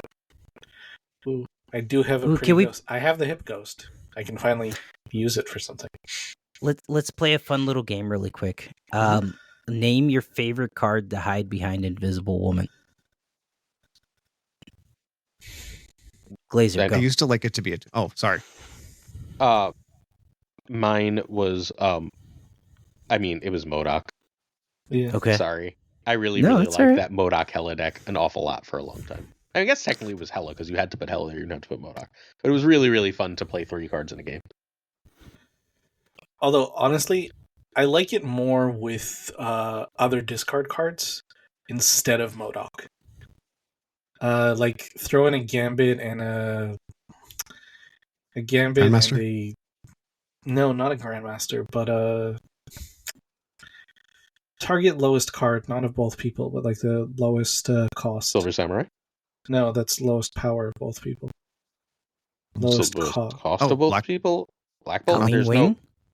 no lowest. Yes. There's no lowest yeah, cost yeah, of yeah. both people. Oh Colleen no, Wing. it's not for both people. It's just for you. Oh, okay. Yeah, Yeah. But okay. yeah, do that with the Gambit and Colleen, and then trigger. Yeah, those were like fun end game things. Of just like grow that thingy a lot more. Nick? Atuma was a really fun one because that was one that took a lot of people a long time to figure out. And then you're like, wait a second, Oh. because it's after the end of game. And Atuma doesn't blow Yeah. anything up if he's hiding under there. Same with Ebony Maw. That is almost a tie there because tossing him in an Ebony Maw, like tossing Ebony Maw in there is just like The Taskmaster back in the day when you would get the million power. Oh, yes.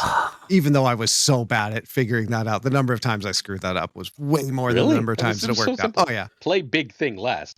Yes, I know. Trust me, I know. There's a anyway. You All right, stole Obi. mine. Oh, was So that this is it? a throwback. Yeah. So like when High Evil first came out, you could get like, I don't know, up to like 25 power Hulks sometimes. So I Right. would just play the Taskmaster behind Invisible Woman and plop down Massive Hulk, Oh, copy Massive Hulk. no. The best one was you could go Shuri. You can go Invisible Woman, Right. Shuri in a different lane, Taskmaster on Invisible Woman, Destroyer on Shuri. Oh, that's dirty. Yeah. That was just crazy fun. All right, let's get to Sanctum. So first we're going to talk about Sanctum gameplay, but before we get there, we got to talk about the most recent bans. 5 cards were banned. I think 4 of them should have been banned, and one of them is utterly absurd that it's banned. The Okay. bans are Cannonball, Negasonic Teenage Warhead, Makari, Rockin' Groot, and Scream, which is the one I think it's absurd that's banned. Rocket Makari. Groot. Makari? Yeah, it's Makari. Wait, really? shouldn't have been. Why? It's just not good enough in the mode. Sometimes it fine, would be but- cool, but yeah. Sometimes it just ends up in completely if fucking she's in stupid your places. opening hand, great. Yeah. But if she's not in your Yep. opening hand, it's just mid. Agreed. Especially if it clogs you, which is exactly what you do not want to have happen in that mode. That Yeah. was, I think, the biggest learning lesson is keeping your space free. I And think that she could be really annoying. It might be an overcorrection because she's helped me play around most of the other cards being banned. Like, for example, she played around Rocket and Groot, she played around Scream, she played around Warhead. Especially late Yeah. game. Well, she didn't really play around Scream. Well, but the, yeah, she the plays issue around is that she also went in all of those lists, right? Like Yeah. Yeah. the list that we're playing those cards It's were a good also stuff playing list. Makari. It was the good stuff Yeah. list. Yeah. I mean, this is literally just, okay, what are the top 5 for playing cards that are pissing Yeah. people off? It's bad. Makari's wild that this is one of them, but All I keep hearing is it's Guardians. Everyone keeps complaining to me about Guardians, like Yeah. constantly. And I guess Rockin' Groot is sort of a Guardian. It's Guardians, Yeah. literally, right? yeah. But It's a perpetual Guardians. It is a card that keeps on giving, mhm. and you've got a lot more flexibility with that. Rockin' Groot might have been the best card in the mode. And It then was there was between also Rocket the... Kind of. And there was also the Altar Yeah. of Death destroyed. Altar of Death is gone. Yeah. Oh yeah, I think that's the next slide. What do we think of these bands? No, it's not on the next slide. I didn't Oh. write it. It's one location. Okay. You'll see it 1 out of every 10 million games. Have fun. Yeah. Cannonball, Negasonic, what do we think of these bands? And what do we think is good now? Let's start with that. Okay. The Affliction... I guess, I'll go ahead, Modals. Okay. I'm sorry. I mean, it feels like the only thing I have left is the Affliction deck that still exists. Because, like, with that, I can play around Guardians, but I guess Guardians are still Guardians. Bobby? I like the bands. I never thought that Cannonball should have been in the mode personally, especially with the other guy, the 3-cost one that was out. It's like, come on, Juggernaut. yes, Viper? Juggernaut. Yeah. No, Juggernaut. The other like lane Juggernaut's the one clearer. that works like Cannonball. Yeah. Mm-hmm. Yeah. Negasonic is just, man, I understand why they took it out, because if you get snapped on 3 with priority, it's really hard to come up with a 6-point or 5-point deficit when it's like 7-0, and now you're just cruising. Makari should never been on this list personally. No. Rocket and Groot, yeah, probably one of the better cards in the mode, just like you said. It's soaking power and it can move like yuck. And Scream is the best card in the game, right? It's the best list. I think it might be. Like, Yeah. it's obviously the day after an OTA, so I'm not sure. But like, there wasn't something with better stats in Marvel Snap except the Surturless. So what's going to be good, right? Obviously, Guardians is still going to be good. Sam Wilson's still going to be good. Things that can move now Can't are believe especially. How greedy are they that Sam wasn't added to this fucking list? Obviously, Yeah. now, come on, let's be realistic here. They're reasonable to a degree, but when there's money involved, they're going to be like, well, let's just leave this card in there. But they did take out Altar of Death, so he can't like auto win that location. Well, I mean, with Kyra, you could do whatever. Are you running Kara in this mode? No. You can. If you want to run Zoo. I think Zoo has a reasonable argument as the second best deck in the mode. Zoo is very good in this mode. Absolutely. Yeah. Yeah. It's oh my god, all the people who were booster farming in Conquest are just like feasting in here because they know how to get that early victory. Yeah, I am so glad to see Scream gone. That has been one of my biggest frustrations because it's just like I don't have a deck with Luke Cage that I want to use right now. And it was either every game, it was either Guardians or Scream or Guardians and Scream. And maybe not a ton of Guardians and Scream, but just between Negasonic and Cannonball and Rocket and Groot, it got to a point to where it felt like if you couldn't get that early priority, you were done for. And it was like Obi was saying, it's very hard to claw back from that. And if you're sitting there with, 3 points and they've got 10, you don't retreat because there's no retreating in Sanctum, but it just feels bad.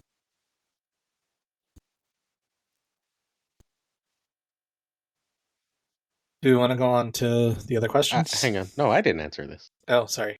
Yeah. Oh dear. I think that this mode should have fairly consistent rotating bans because I think it's very easy to solve.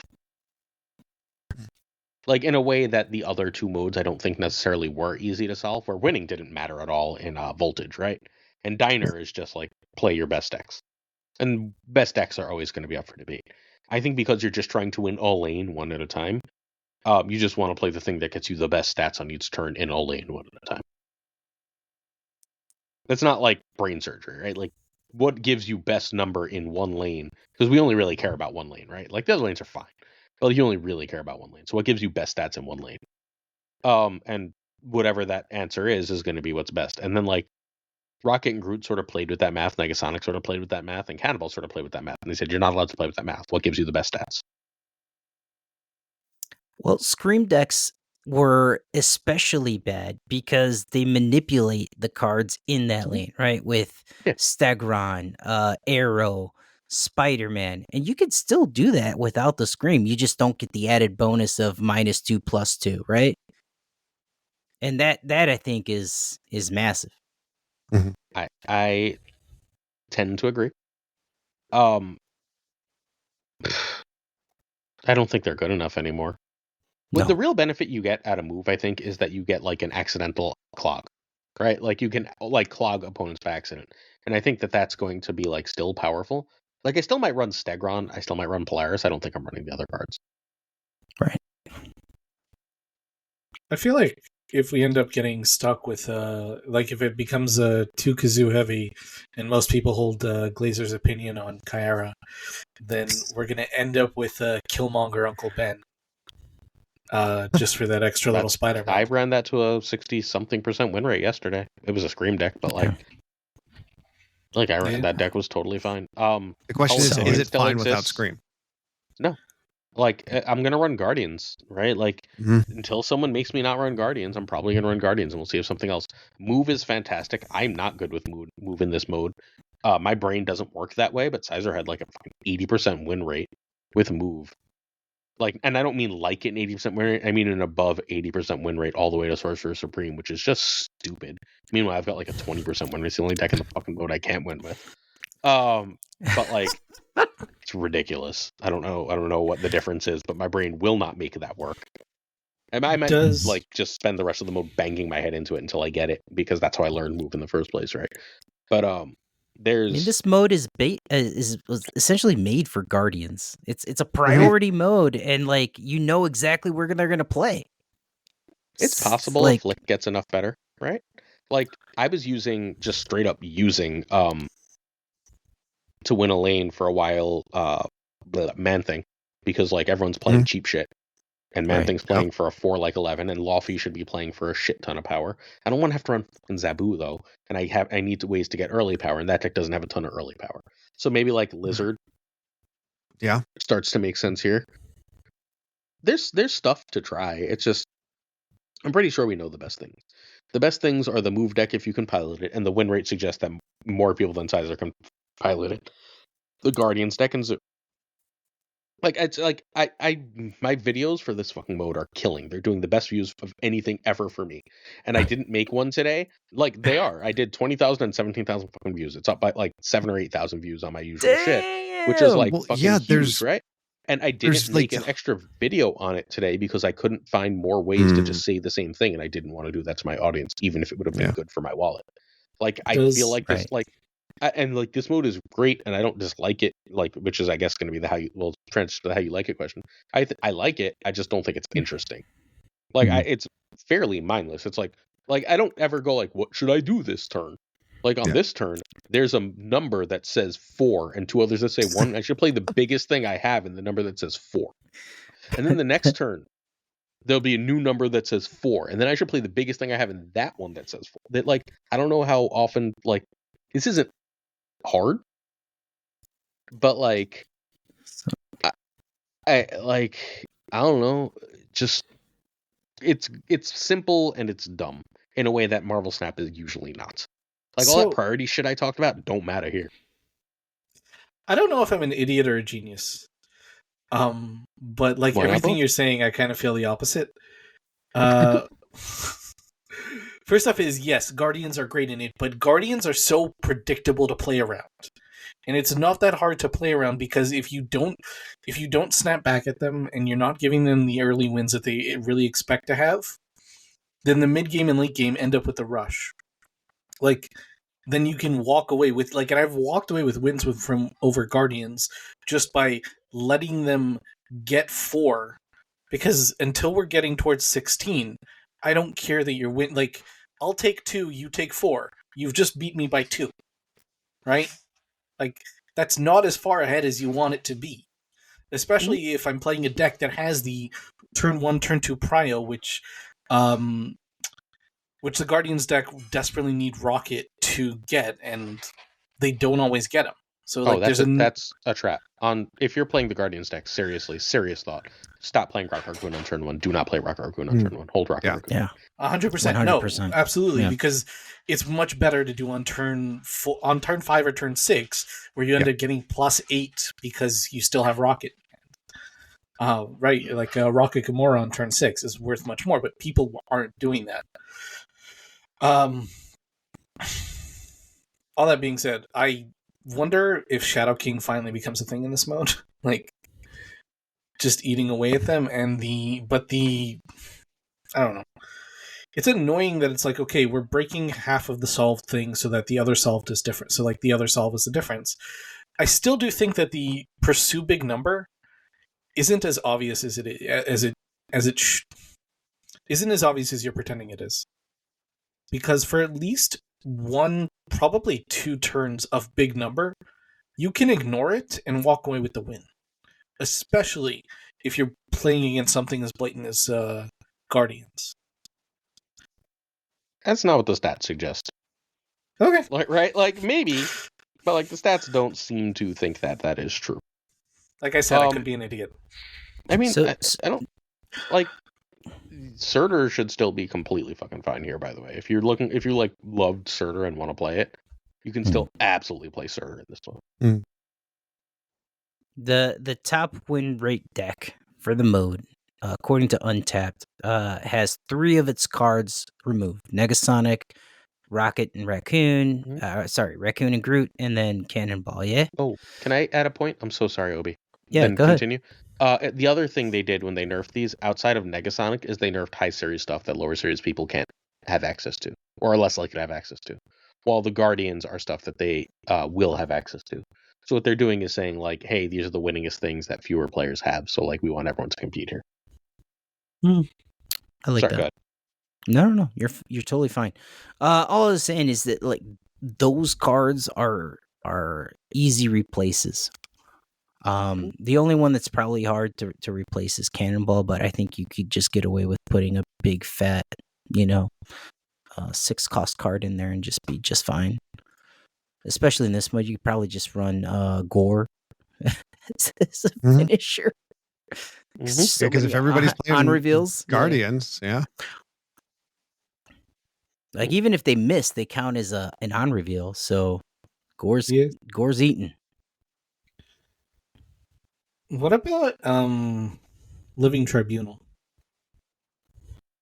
I think you take too long to get set up. Yeah, Yeah. it's too slow. Just like with negative, it's just such a slow burn to get up there. Like, I don't know if you saw it, but Buddy had a deck. It's only losing Rocket and Groot and Makari, and everything else in it is fine. And that's probably one of the best decks right now. What is it? Nebula, Rocket, Elektra, Star-Lord, Sam, Groot, Gladiator, Drax, Cull, Gamora. And then you figure out a couple 3s to run and you're fucking fine. How great is Cole being in so many decks now because of Sam Wilson? Right? Yep. I don't know if it's great. I think Cull is fucking boring. I mean, I know you don't like the card, but one of my favorite variants is a Cole variant, and I get to play him, and it doesn't suck, Pro tip: if you have Copycat, it's probably time to start running Copycat. Gamora is now the best 5. Vision is now incredible. Like there's again, this move isn't that hard. Your move cards are still really good. Yeah. Your Kate Bishop is great. Your Jeffs, and now maybe we play Nocturne, right? Like it's like I don't know. Like I feel like this is like baby mode Snap. It's again fun, but like it's not hard. It's funny. I just went on to Untapped and looked at the top rates for the top games or the top wins for the last 7 days. Excluded Cannonball, Rocket and Groot, and Negasonic. And the first 1, 2, 3, 4, 5, 6 decks by win rate are all Zoo decks. And then it moves to the Move Call Obsidian deck and then the Surtur deck. And those are all below the 60% win rate. But it's fascinating taking those out, how much that just completely siphons straight to Zoo. Yeah, it'll flatten things out. Here's one thing I'll say, and I understand that we're friends. Your whole brand is built around like the competitive aspect of Marvel Snap, and I'm gonna be honest, I like the fun shit. Yeah. But like, I think they need more of the fun shit. Does this and mode less have of the fun shit though? Yeah. It's right. easy. You get free things, and it's like no, that I get. I'm talking about the gameplay. I'm not talking about what you get from it. Like the gameplay and the decks are like, and again, I don't hate it. It's a change. I'm always up for a change. Like even when it was Diner and Diner's grindy as shit. Like at least it's different. But like, we're gonna end up centering around 2 or 3 decks. Like there's not like fun shit to do here with decks, and like Fair. What? How often do you look at your hand and look at the board and go, I don't know what to play now in this mode? Not very often. I don't do that often, but I did do. I see what you're about to play, so I'm going to play around you. Okay. Like Guardians, right? Like that only works with Guardians? No, not just Guardians. You could set up other lanes for future turns, and that's part of it that I like to do, especially in the early game. Go ahead. Nebula, the Lizard, and whatchamacallit, right? The Iron Patriot stuff. I thought Havoc would have been so much better in this mode, and it's just not. He doesn't grow fast enough. Yeah, I had that conversation when I was like putting together the what's going to work in this with, I think it was Cougar. It was Cougar or Burrs. It was one of the two. And like they were like, I really love this deck right now, but like it's going to disappear. And I was like, why? And they're like, well, because the whole ladder is going to be Affliction, and you can't play that into Man-Thing. And then like it's just like you don't actually want to play cards in that Havoc deck until turn 3, unless you see Agent Venom. Like you want to just sort of sit like, and if you don't see Agent Venom, you can't just play fucking a naked Thena and be like, I'll get them later. By then the game's over. They've snowballed ahead of you. If only Angela was better. Yeah. Angela would be amazing. Kitty is underrated. Kitty should probably be more decks. But she kind of she's anti-synergy against the Guardians card because they go over top of her. So moving along from this, I know Glazer has a rant for the next slide, and I have a related rant. Wait. We didn't actually answer one more question. Well, there's 2 more questions we got to do here. Is there anything else you wish was banned? Guardians. Not consistently, but if instead of hot location, it was banned decks. Right? Like the whole point of why OTAs are so frequent and all that stuff is so frequent is turn the meta to constantly make it interesting, right? That's why like your channel exists, right? A lot of it is the meta churn. Snap doesn't want a consistently solved meta. And that's why they do these modes for a week or 2 weeks each, because they're all solvable. Fair enough. I guess it's just my general frustration with it is tied to my spreadsheet of just like the number of games I have to, like the number of cubes I have to acquire a day to just do what I wanted to do in this mode, is actually preposterous. And that means that like I need to have a decent rate, and to do that I either have to play the dumb thing, but like it takes the fun out of even the dumb thing. That's right, like where Obi was saying, like, hey, this is a fun mode, and it's a fun mode until you realize how it's been monetized, right? And then I'm going to disagree with you so hardcore. I'm going to mock you and disagree with you, just so you're ready for that. All right, we'll get there. That's the next slide, though. Hang on, Nick and Obi. Anything we didn't finish this slide. We got to finish this slide. Anything you wish was banned? Galacta. Retreating. Really?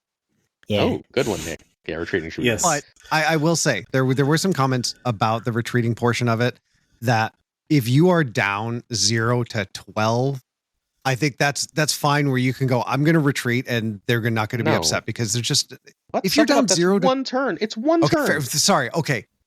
So, but if you haven't done anything, no, but then think of the inverse. I was playing against Lauren Whatevs, right? And she beat me terribly. But on the last turn, after she finished, she said, hey, I could have done this additional move. I could have used a Gwen Stacy to pull something over, Spider-Gwen, to pull something over where I would have lost an additional, 6, like I would have lost an additional 4 charms, and she just let me have those. It's like, yes, don't retreat, but also be courteous because people are not retreating. Yeah, I don't disagree with that.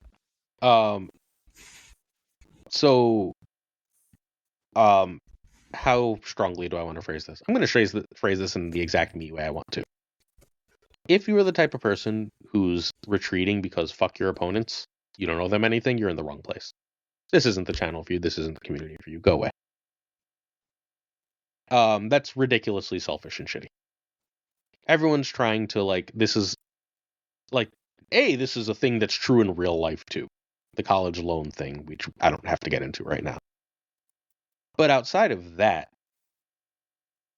we're all trying to do the same thing. We're trying to have a good time. These people are not your competition, they're not your enemy. They're human beings on another side of a computer. And you're being selfish and petty. And stop being selfish and petty. Look, I'm not saying you should never retreat. I'm sure there's edge cases, right? Someone literally, when I was like, well, maybe you have explosive poop and you gotta run to the bathroom, just fucking retreat and go, right? And someone in my comments was literally like, that literally happened to me. Thank you for leaving that caveat in there. Cool. Right? I'm sure there's other less extreme examples, right? But there's real reasons that you would retreat. There's real situations, but 99.9% of the time you're being an asshole. Cut it out. Just cut it out. Yeah. And again, if you don't agree, then again, I'm sure there's someone who will cater to you and tell you you're wonderful in this community. But it ain't gonna be me, because I think you're being selfish and shitty to other human beings, and you should stop. And I will also say this related to that. I have been in matches where it was like, okay, I should retreat here. And if I was playing ladder, my instinct is to retreat now. Mm-hmm. And I've walked away with 8 to 10 charms, even just between the last 2 turns. I still lost, and sometimes I even won. But I don't care. If you're gonna get 0, you should still stay. You shouldn't stay only because it benefits you. It does not take more than 2 minutes to lose in this mode. You're saving yourself at most 2 minutes. Just fucking suck it up, even if you get no benefit. Suck it up. You're helping someone else have to stress out later. And if we all did that, life would be better. Because there will be times when you are in that situation. And again, even if it never benefited you and you're never in that situation, helping other people is an inherently good thing to do. And I like when this community is filled with people who want to do inherently good things instead of inherently selfish things. Like snapping turn 1 in Proving Grounds. Yeah. It's very similar. Snap turn 1 improvements. And again, there's exceptions. I just really need to get this done. I wish there was a way I could communicate that to my opponent. I'm really sorry, but I only have so much time and I need to do X mission and I didn't snap. And if you do that once or twice, the world doesn't end, right? But if that is your natural default setting, that fuck you, I'm going to play this game my way, too bad, then you're being selfish and shitty. You just are. Consider other people. And maybe you didn't know it's a thing, and some people didn't know it's a thing, and they can't be held accountable, right? There's I'm not saying this is a hard and fast rule. I'm saying that if your attitude toward this game and life is, fuck you, I'm going to get mine, then fuck you, go away. Go get yours somewhere else. I think the one time I retreated early was someone was being an absolute douche with the emotes and they were being a jerk. So fine. I'm like, Again, you know what? exceptions. You don't get it. Yeah. But I think one of the tough things about this, one of my favorite parts of the diner was getting to the point where it's just like, okay, I've got everything I need. Now I can give back and just donate. The number of times I would come in there and just do that I didn't want to finish because I wanted the last variant. I don't need another Jane Foster variant. I wanted to just be able to be done with it because my brain is just like, you have to finish this track before you can just give up on it. But the second I did, I was able to go and just donate back to people. And that was fun. Being able to take that time and just do that. That will not happen in this mode. I do not see that happening. I don't see people clearing out the track. And I understand from Second Dinner's perspective why they wouldn't do that. Well, we can move on to that. Mode. Oh, yes. So, let's talk shop. Right? Let's talk the shop then. Okay. I'm gonna do another rant once we get to shop. So I'm gonna let everybody go for a while, and then I'm gonna do a rant. I feel like my rant is counter your rant. So yeah. My rant's gonna yell at you. You want to go first, Nick? Yeah, especially because I have to pee. So this will give me a chance to talk and then run to the bathroom. I like it. I think the one of the things that I have to factor in is it seems like there is a lot of grinding to get some of these rewards, but at the same time, you think about the price tag that is technically on a Series 4 or 5 card. That is an expensive card to get. There's a lot of resources that have to go into achieving that. For people who are I think most of us, I don't know. I think your collection complete, right, Obi? I'm missing one card. Yeah. And I refuse to purchase it. How far away are you, Models? Are you collection complete? Are you missing? Wait, is it Bruce? I love Bruce. I'm sorry. All right, it's fine. That's a fun card. It is. I love that card. I'm 4 away from collection. Is Bruce complete. Yeah. So Yes. in other words, models, if you grinded this mode enough, you would be collection complete by the end of it, and I have a potentially spreadsheet that says exactly this. So, like, you think about the value of that and how hard it is and how many times you gamble when you get that spotlight key and you get those. I don't care that they upped it to 2,000 tokens, still feels like shit. But to the knowledge of, if I can grind, 9,000 or whatever the math ends up working out to be, 90 something hundred, I can get every card that I'm missing and I don't have to worry about rolling crap like I do every time in spotlight caches. That's nice. It's just, I think one of the hard things to look at is that hard limit and where it, like, the second you finish that track and finish that last Sorcerer Supreme, you are boom. It slows down a lot. I played for, I think, about an hour last night. It's the first time I had a chance to really sit down and play. And I hit that next rank. I won a whole bunch of games. And then I just realized, I'm like, I've earned like 300 charms. This isn't a ton.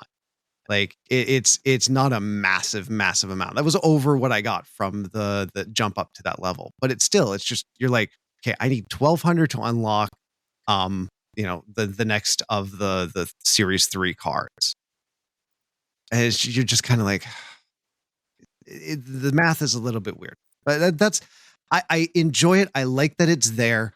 I think the fact that there's scrolls involved sucks a little bit. I don't like the time gating behind it, but again, because there are series 4 and 5 cards locked behind there for people who aren't collection complete, I understand why they have to do it. And I haven't been in a situation to where I've run out. I think it's great. Earlier. Yeah, I still have 8. I tried to run out earlier, and I still have 8. You were there. That would happen in like the diner. You'd be like, okay, I'm just going to run out my bubs, and then I'm going to go to sleep. And you're just like, I'm not running out my bubs, and what am I supposed to do here? So I think it's going to be frustrating for me to not be able to unlock it, because this will be the first mode that they've released where I haven't been able to unlock everything. And I know it's designed that way. And I know that's not inherently, again, a bad thing. But it feels, it just doesn't feel as good having that hard stop on. That's my piece. I will leave it.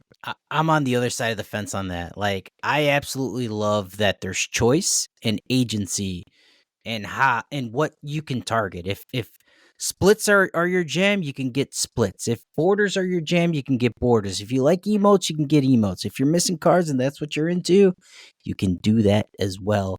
And they're not limiting you in that respect, right? So I like that the variety of the shop. I do feel like there is I'm sorry, are we answering all of these questions at once? Yeah, basically. All right, very good. I do feel like there is value in the new cards, especially Laufey is going to be strong. It wasn't just like all meh, right? What do I think about not unlocking everything? I'm not mad about it. Like, if you really want to unlock everything, you just whip out the best card in the game, the master card, Scream, and you go to town. Oh, the other one. No, yeah, the ultimate card. Kyara. Yeah, I don't mind that I can't unlock everything. It's just you figure out what your general resources are going to be and focus getting those things, like the few things that you really, really want. And it is what it is. They'll bring the shop back and you can go for round 2 the next month or whatever, whenever they decide to roll this back out to the masses. But I like it. It is grindy. And the refresh timer sucks. 2 scrolls for 8 hours is absolutely ass. Like, that's rough. Especially since you need to be under 12. You have to be 10 or less to actually earn both. Mm-hmm. Correct. So, PSA out there, if you guys are at that level and not like massively over, make sure you go into bed with 10 so that it'll recharge while you sleep. And it does, and also keep in mind it's not 8 hours on the clock, it's at refresh time. Mm-hmm. Whenever you would get 25 credits. Go ahead, Models. Yep. Your rant. It feels very much like illusion of choice. Like, yes, I like that it is a big shop. I like that it is open to everyone. I like that there's a bunch of options for a bunch of different people. We're not all going after the same things. I like that even though it's like, okay, I was here for this mode, I could have potentially walked away with stuff that's different from what Obi walked away with, right? Like, there's 3 emotes. I might have taken one that somebody else took another. There's like 3 different variants that are arguably unique, right? Like, odds are they're not necessarily going to make those easily available later on unless they're in collector's vault or if they put them up for tokens or something. Like, those are, like, I am happy about that amount of stuff. It's kind of, I like the new border that they threw in there, you know. And then there's a bunch of credits and stuff that just feel like syncs, but like, the credits are where it starts. It feels like that there's a bunch of syncs there where it's like, oh, we assume you're going to have a little bit of excess and you're going to want to put them into this, right? Have they said what charms will convert to? They're not going to convert. They didn't say anything about end of mode conversion. I thought they mentioned something. I don't think so, but even if they did, they're not going to be anything good. You see what they do for They're combos. probably just going to be boosters, right? Yeah. I would assume they're nothing, but they could be boosters. Yeah. Like, what do your bubs become? Fair enough. The difference is they don't give you charms for free. That's why okay. I thought there was an answer somewhere mentioning something. Here's the thing. I walked in, and this is like... Synth says boosters. Okay. So this is me. I walked into this mode with... I was 4 cards away from complete, and I had 12,000 tokens. Right? This is 4 as 5 cards. I used an extra... Like, I climbed my way, and I climbed my way to picking up all 3 cards already for the mode, and this is with, like, very... not having a ton of playtime, using Twitch drops and everything else, and I spent like 200 gold so far. I have enough gold that I can walk away, that I can buy at least 1 card just outright if I need to. But the reality is that I am grinding to go collection complete at this point, and I do have 12,000 tokens, which means I can walk away. I can just pick up the other Series 5 cards that I'm missing. But it is such a slow goddamn grind. We're talking about, like, just doing the math. I need to play an average of 30 games a day. That's assuming that I earn about 14 charms a game. That's my rough estimation based off of 30 games stats collected so far. The frustrating thing about it, though, is it is a slow... There's no number go burr. That's what it is. There is. No, there isn't. I said there's no number go burr. Gold does not make number... Gold doesn't make number go burr. Yeah. Gold makes number go down. Right? It's, I need to do less of this now. It doesn't mean... Like, with Bubs had that exponential growth rate, maybe, yes, and there was, like, ridiculous math involved in that, I am aware. But at the same time, being at the top of the Bubs track meant that I was... Like, even if I was far from my final reward... Being higher up on the Bubs track meant when I won more. I was playing for more. I'm always winning the same 20, right? It's the same trouble with, like, the frustration of ladder. Okay, but there is the benchmarks that you get. The levels are numbers go burr by that exact logic. Yeah, but they don't go burr they don't go burr as fast, but they definitely go burr. Like, that's they're giving you a card that way. Yeah, and then burr. and then they just disappear. But there's the thing, so they're giving me 1 card and I have to get 6. Sorry, 7. No, you don't. Okay, so this is where I feel like your rant can you phrase exactly what you said again? Say those exact words. You're giving me 1 card and I... Need the 7? Have to get 6. No, you don't. You absolutely do not. I don't have to be series complete. Fair. You don't have to be series complete. So, what you're saying is... They're giving me a way to, without spending a lot of extra money, get something that would otherwise cost me a massive amount of money. Yes. But they want me to do too much work for it. Then spend the fucking money. Yeah. Also, what I'm saying is I'm a person who is hooked on this game, and this game is designed to exploit this game is designed to exploit very specific parts of my brain. Mm-hmm. And they've presented me initially with a way around it, and this, because it is a limited time mode, it is very much designed to like spend the fucking money is literally what they're hoping that I do. And like it is designed around spend the fucking money because of a lot of these little hooks. For example, numbers not going burr. Sure. But like your other option is literally they don't give this to you. Because they're not just going to give you the cards in Marvel Snap. That like people that want that 100%. or like whatever the new mode, they're never going to just be like, here's an easy way to get free cards. The closest thing you get is Voltage, and they give you one completely terrible card. Fair. I'm not gonna like that is 100% fair. But because this is an easier way to get money out of me, more so than it is an easier way for me to get the cards, because of those few little design stressors. No, it's not. Because like the other way to get these cards is literally impossible. There is no other way. There's no other thing in the game that says outside of spend money, I get unowned Series 4 or 5 card. So like what you're comparing is your time to literal infinite, like there's no other, yes, you have to play a lot in this mode. There is no amount of play of Marvel Snap that you can do that will otherwise get you a Series 4 or 5 card. This is the only way, period, to do this. Outside of that, the only way is to spend money. I mean, the other way is... Even if you're comparing a lot of time, a lot is less than infinite. They capped the fucking season pass thing at level 100. You cannot get infinite rewards in Marvel Snap. That is not a thing. It was for a long time. It was. And a few people took advantage of it, and it was less than 0.01% of the player base. I literally, like Sizer, who played like 8 hours a day, was hitting like rank 140. Right. Yeah, I know that I usually top out in 70, 80. So like there's what you're getting from this mode is for the first time ever, like a really big shop where you get to make choices. Mm-hmm. That's fair. And like if you want to complain that you're not going to get everything, what they're going to do isn't going to be like, oh, we're going to increase the rewards and give you more shit. What they're going to do is they're going to give you a significantly smaller shop.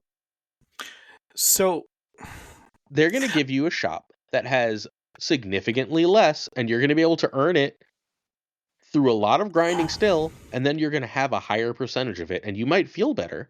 But like then the people who wanted to buy that other stuff are not going to be able to buy that other stuff because it will just not be there. Period. They have to go as hard though. Like why? Yes, why going to have to go? Why there doesn't seem to be an in between. It is either you get tiny little pieces of garbage. Like High Voltage was just garbage. Diner was a lot of grinding. Why was it garbage? It was mostly. There wasn't a ton. Like High Voltage didn't really have anything to come back to. There are people listening to this that absolutely love High Voltage and would kill for it to be permanent. No, like, the rewards though is what I'm saying. Like the things that you get from doing High Voltage were not amazing in comparison. It was free. I agree. Yeah, it was right. And I agree it was free. And this is free. Yeah, it is. Like let me put it to you this way: like if you had this kind of shop in Conquest, wouldn't you love it? Yep. You'd be like, yeah, but then you're like, the difference is that you can earn more medals, and it's easier for you to buy things in that mode, and that's why you would love it more. I'm all for more choice, always more choice. I think something's being a little less hard on the size of the shop and just balanced it like over a longer period of time. Like I don't know. I'm just trying to think. There just doesn't seem to be a middle ground as far as what's offered. So I think the middle ground is you've never had a chance to do this before. The middle ground is if you want something, you're not I promise you, Models is meta complete. Even if he's not collection. Oh yeah, no, 100%. Like the four cards I'm missing are well, one of them is King, which I actually have from the Baby album, so that's technically not even missing. So then the other three are Hulkling, Bruce Banner, and I don't even cards you will play for a meme occasionally. There is no reason for you to have this, and there's people that really want the cards, right? Mm-hmm. Let's say that you decide I'm going to just blow $50 on this game, get enough gold to just buy this shit out. You know what you just bought cards for? I don't know how much it is exactly. Laura No, did the math, it's and I gotta don't be remember way it. I don't think it's Okay. way more. I don't believe it's way more. All right, sorry. Go ahead. This is the cheapest they've sold us series 4 and 5 cards. Yes. By Here's a the lot. thing. But it's not close.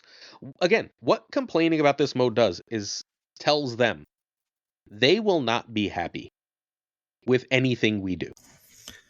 So I would like to do something very important. I realize that this is weird and ironic because I'm on one of the bigger podcasts, or possibly the biggest Marvel Snap podcast. So it's weird to be saying this here, but I haven't complained about this anywhere else, and I don't mean to be complaining about it.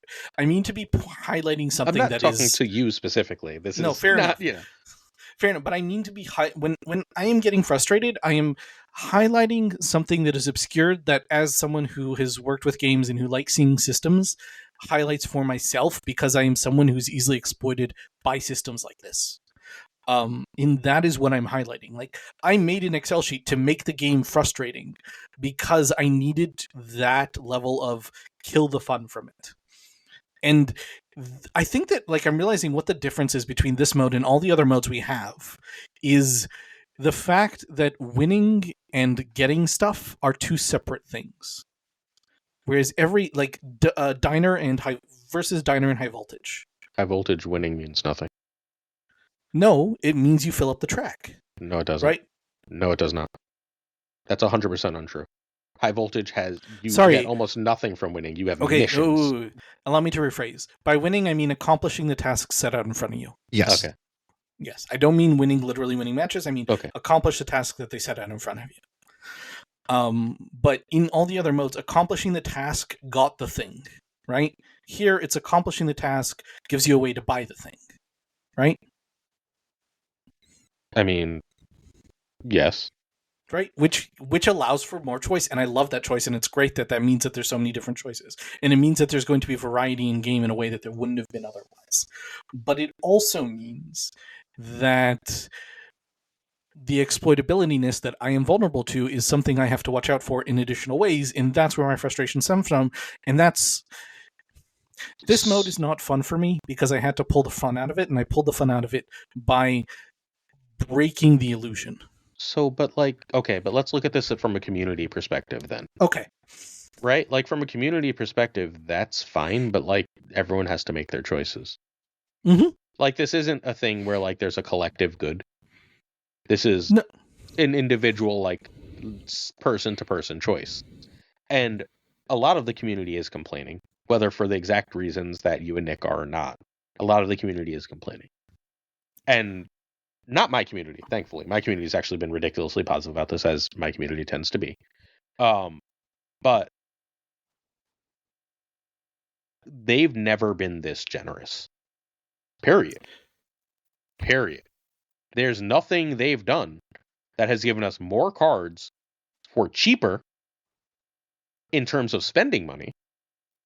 There's nothing they have done that has given us nearly this many cards for just playing the game. Think about if you wanted to get... Hang on. Think about, let's say, worst case, you get 7 Series 4 cards. Think about how much Marvel Snap you would have to play on ladder to get credits and boxes in order to get 7 Series 4 cards. They have never been anything approaching this generous. This is unbelievably and ridiculously generous of them.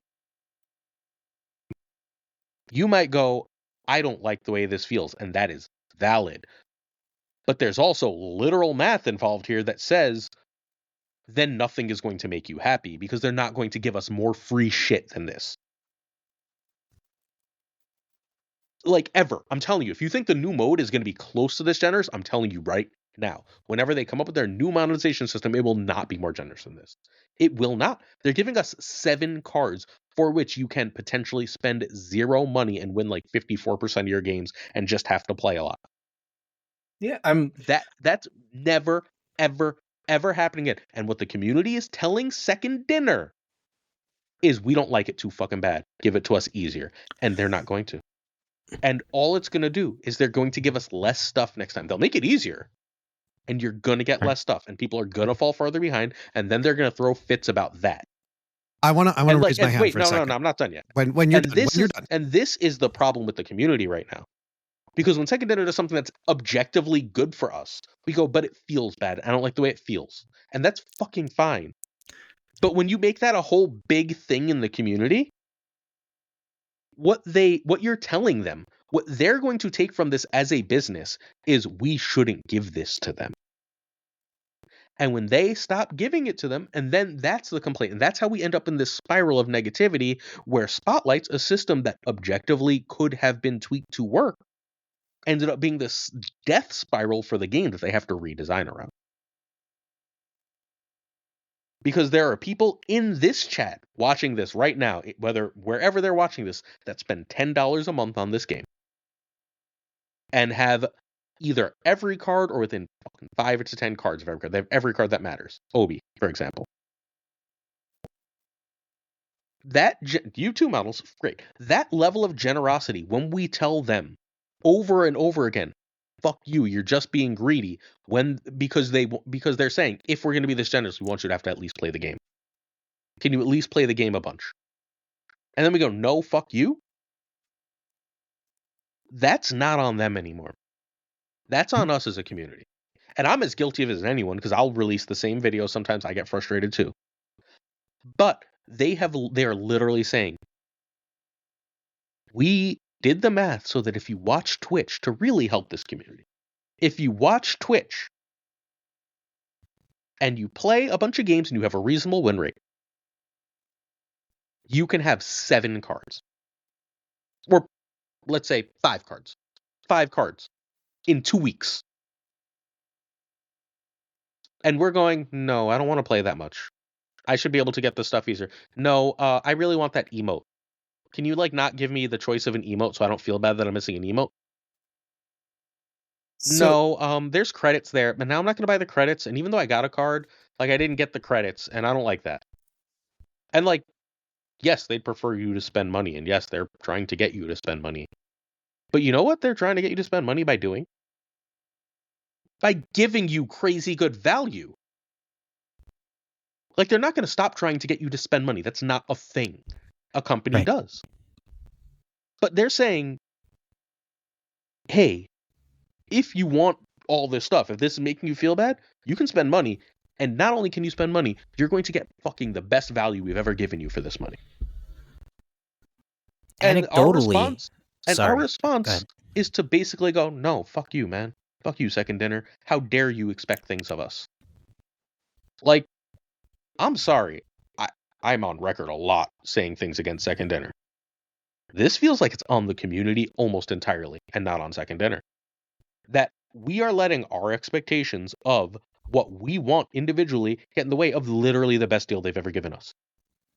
And I'm telling you, I will be shocked if they're ever this generous again. And the communities go, oh, well, of course they're doing less this time. Greedy Second Dinner. But no, it's fucking us. It's us. We are the problem. Us complaining about this. Us telling them what you're giving us isn't good enough. Shut up.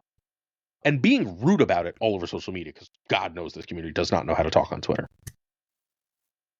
is going to lead to them giving us less. And when that happens, the community is going to then be like, of course they're giving us less. They're so greedy. They're giving us less because when they were generous, our level of appreciation was to yell at them. Yeah. And again, I am preaching mostly to the choir here. I'm very well aware. I read my comments, and I know that I'm preaching mostly to the choir. But I also have other forms of social media. I interact with other creators, and I see what else is happening out there. And it's absurd. And they are going to. I'm telling you, this is not fucking idle speculation. They are going to give us less next time.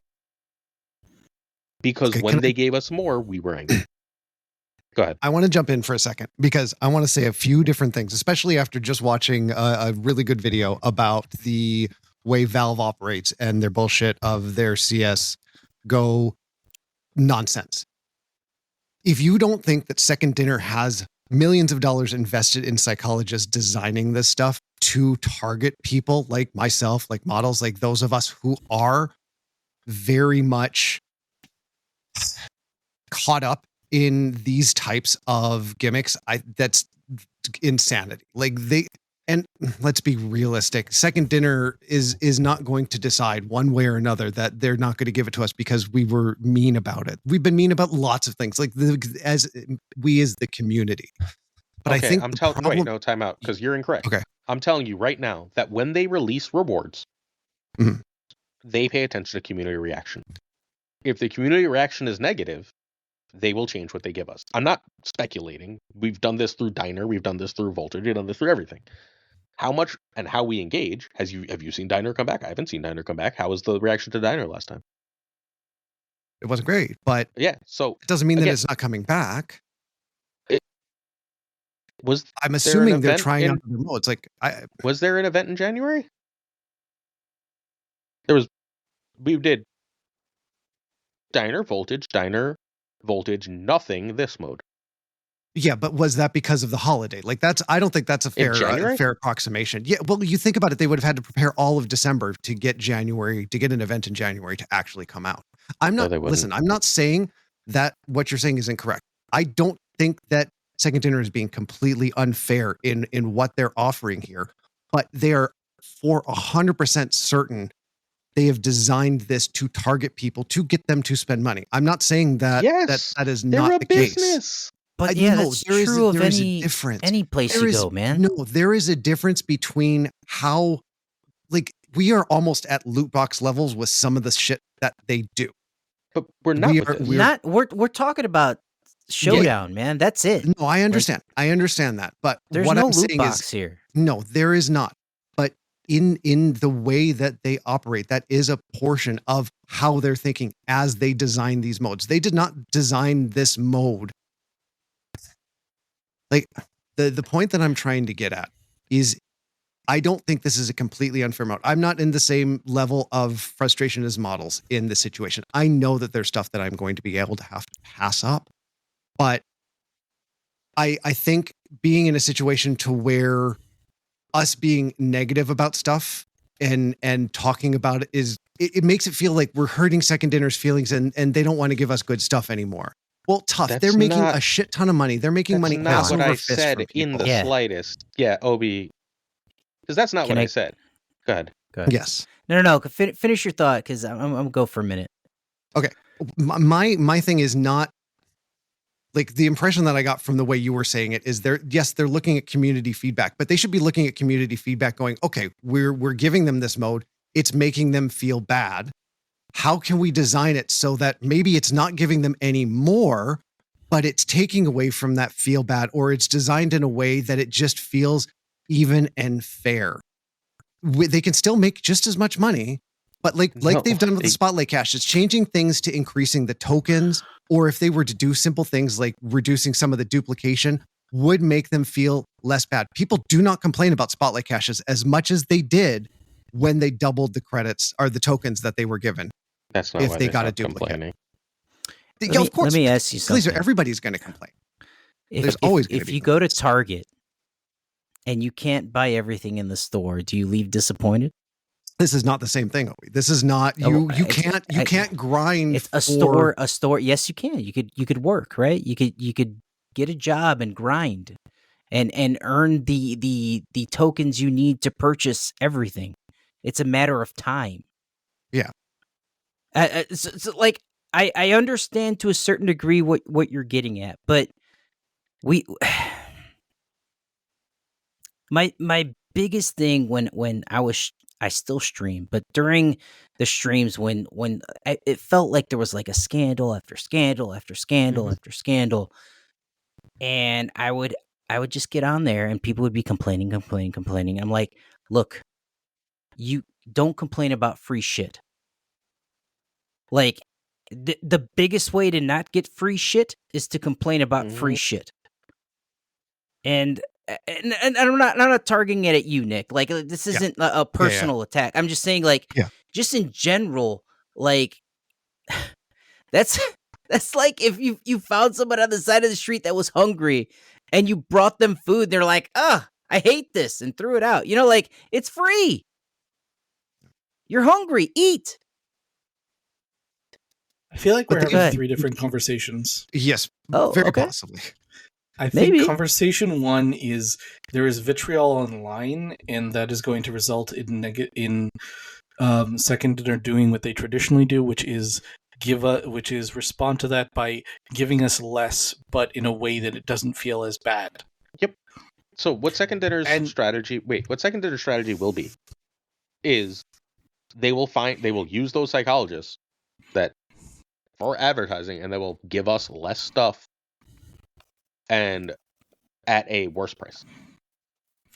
Right? Like, I mean, you'll feel better about it. Good. Thing number 2 is a conversation about gamer communities and the vitriol that is going around to people misunderstanding exactly what's happening. And honestly, as a mod in our Discord server, I've seen some of this. Not a ton, because like you say, our community is fairly good, but I have seen this, and I've defended second dinner on this front, and I've pointed out the flaws in a lot of the thinking from this vitriol. And then 3, which is this mode is still follows the business model that is second dinner's business model, right? It is the most generous that they have been, but it is still second dinner's business model. And I think that that's all I was saying, which is like, am I having fun? It's cool to play a different mode, but if it's fairly solved decks and it's, automated pushing buttons somewhat largely, and I know how many buttons I have to push to get where I want to go, how much fun am I having, right? I will tell you the most fun I've had in any of the new modes is like just reaching in the most recent Deadpool's Diner, reaching that point where it's like, okay, I've got one more big stretch and then my bub mart increases, but like I've made enough that I can currently play at the largest table. And sitting down at the largest table and immediately getting a donation that jumped me 90% of the way there, that was like the kindest thing that has happened to me in this game. And I don't see that. And creating a mode where that is possible, like where it feels like we're getting one over on second dinner because of community outreach, makes me feel good. Like, and I know that they're fully aware that we're doing that. Like, there's no way that they monitor community in any form, and they're not aware that that's something that's happening. So, but okay, go ahead. Sorry, but that is a separate conversation from don't get angry that you're getting stuff less than you would otherwise. And that is a separate conversation from, hey, community, this is how second dinner reacts to how you're acting. And it is a separate conversation from second dinner still has to make money. So, but those are all the conversation of the Sanctum, right? Like, Yes. So those all could be separate conversations, but they're not, because context matters. 100%. But like I was talking to the point of like, hey, I'm not having as much fun because like this has been my experience of Sanctum. And Glazer, it feels like your reaction is very much of like, okay, this is like, hey guys, calm down. Like, hey, not like. So again, it's worth remembering that every time, and like this is going to sound so arrogant, and I'm sorry, but it's true. Every time I speak, I'm not speaking about this game. I cannot be speaking to one person. 100%. Right? Like, I am speaking to a swath of people who are reacting in a certain way. 100%. And that reaction, like, I don't get to go, like, I don't like this mode. I think that came through relatively clearly when I talked about my enjoyment of it, right? Mm-hmm. I think playing this is boring. It's a point-and-click simulator. It takes away a lot of the fun of what I think is Marvel Snap. I don't think that my personal opinion, again, given my fairly unique position in this community, not unique in the community, rare position in the community, that my opinion doesn't matter. Whether I like playing the mode or not doesn't matter. I get to look at something and go, is the way they're doing this overall a good or bad thing for the community, for the life and longevity of the game? That is the perspective that my position asks me to take. Because I can just tell you, am I going to get everything in this mode? I don't know. Maybe I'll get bored and buy some shit. Maybe I won't. Like, that's irrelevant to like the larger point for me. The larger point is what they're doing with this mode as compared to other types of monetization that they have done, as compared to the amounts of pricing they have done previously, as compared to fundamentally everything I've come to expect from any mobile game I've ever played, is exceedingly positive. Agreed. And is it entirely positive? Is there nothing negative about it? No. But I don't think that's ever going to happen with literally anything. I don't think anything is going to happen that is 100% positive for everyone. 100%. I don't think that's a real thing. I do think that for the overwhelming majority of players, this can be nothing but a positive. If you get Twitch drops and play the mode a little bit, and you get one card for free, you did not fall further behind in this mode. You got one card that you would not otherwise have had. You have benefited. 100%. Yeah. For at the And cost honestly, of nothing but time. That's Yeah. a benefit. What? And it'd be nice if a company, and companies are not human beings, no matter what the United States government would like to tell you. okay, at Go some ahead. point, you and I are going to have a separate conversation about the corporations as people and how people misunderstand that, because people desperately misunderstand that in a really big way. But my wife is getting really annoyed, and I've got 5 minutes left. Okay, sorry. We will have that. Let's finish Separate this conversation. Slide. All right, we'll have that conversation later. But I think that's ultimately I think that law was the downfall of Western society. But neither here nor there. I think you might disagree. Say agree or disagree, so I can move on. Personhood of corporations is not as clear-cut as it should be. I think that the personhood of corporations is necessary for corporations to exist, and I think that corporations existing is a necessary part of how the current system operates. That being said, I think that some parts of the personhood of corporations should not exist. I'm also really not a lawyer. Fair. All right, let's move on. So the way corporations will react to this type of negativity is not going to be the way we would expect a human being, an individual human being, to react. It's going to react in a way such as to maximize feelings and profits. So, the way to do that is to give us less stuff. It just is. If they want to maximize profits but they want us to feel better, and we were negative when we were getting more stuff, there's no reason for them to keep giving us the same amount of stuff. There's just not. They tried giving us a lot of free stuff when we yelled at them. So now they will give us less stuff, but they'll wrap it in a prettier package that'll make us feel better. And I'm telling you, I'm not this isn't speculation. I'm telling you that's going to be the result of this, and that everyone's going to be really upset. And we could fix this. We could literally fix this before we get to that point. We absolutely could, Glazer. That I think that's a fallacy. The people that are complaining, we are not going to magically convince. We are not going to. The sentiment will not automatically change. I think that is folly. People that are vitriolic, and this is the first thing I've said about it. I haven't talked on social media about it. I haven't gone really anywhere. And this doesn't actually bother me that much in the grand scheme of things. Yes, some of the stuff triggers me in other ways, but yeah, I think we should be able to point out things that we don't like about it without it being considered framing matters, right? Yes. Can I use a fucking terrible example that I always think of when I think of this? Yes. I'm going to say 3 words and everyone's going to go, oh, I sort of get it. I don't mean that you're doing this. I don't mean that anyone's doing this. But ethics in video game journalism. Where there comes a point where and again, we're nowhere near this. And I'm not going to explain this. So if you get this, you get this. And if you don't, you don't. Sorry. But there comes a point where where ethics in video game journalism stops fucking mattering because the way people are reacting is so outsized as compared to ethics in video game journalism that your otherwise reasonable complaints about this smaller issue just need to shut the fuck up because there's bigger things going on. 100%. And again, we're not at that point, but it's the same concept.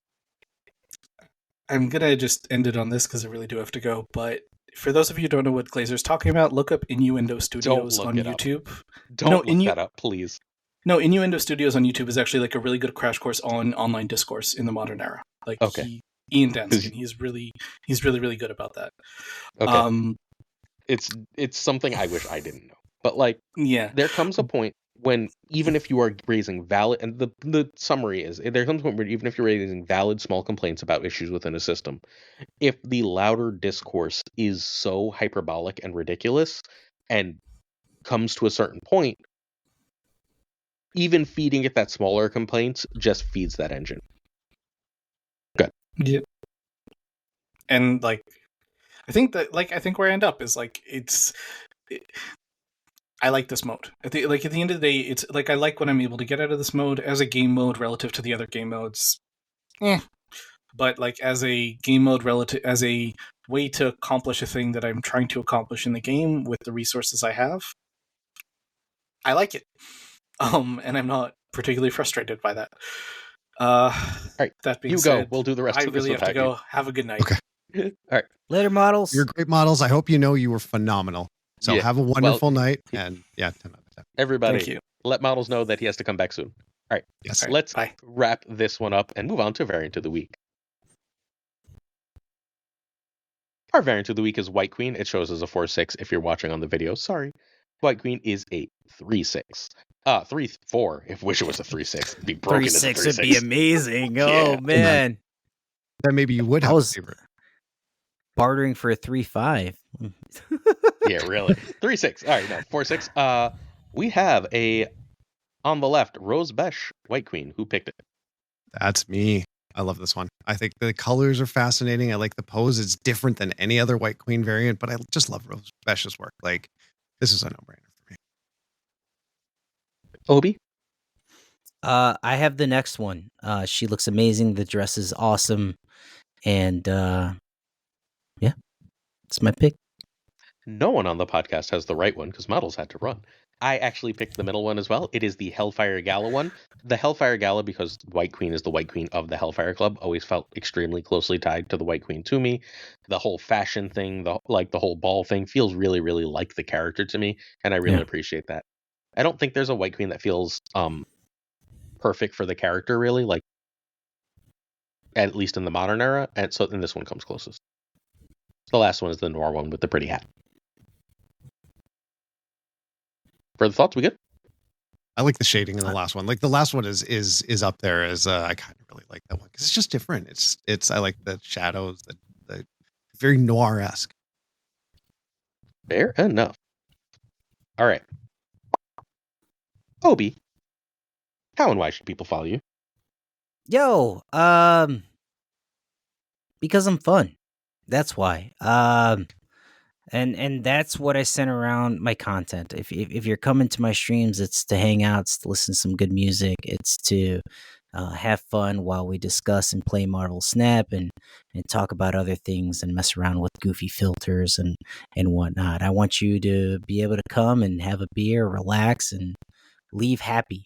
You know, yeah, that's about it. Obi has been streaming an awful lot more, partially in the partner push, and now partially because he's partner, I believe. And I've really enjoyed it. I've been on his stream an absolute ton. It is always a good time. It is very, very good explanations of Marvel Snap, even if he's not always trying to be the most competitive. It is almost like a variety show when playing one game.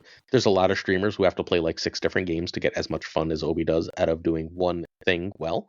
And he really does. Like, there's always a lot of people. There's also a level of authenticity within his streams that I think is rare in any streamer.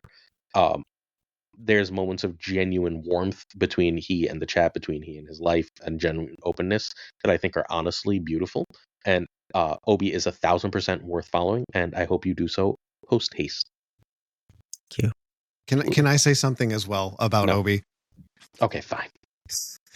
Obi, you are a phenomenal person. I had such a good time meeting you at SnapCon, and you and your wife, and just the whole system that you have set up there is so good. Your streams have improved. They were always good, but you have improved so much in like the last 6 to 10 months. Like it's not a whole new person because again, you are still you, but just the things that you've done in your stream, the changes that you've made, the way you are connecting with your audience now even more than it was before, like, and the Nowhere podcast is I'm very excited about it. It's like you have fully just leveled up. You went like, well, I'm going to be partner. How about I just level everything up? And you just brought everything along with you. So it is the same you, but it is just an upgraded version. And I'm absolutely loving it. And I'm thankful to be a part of the same team that you're on, my friend.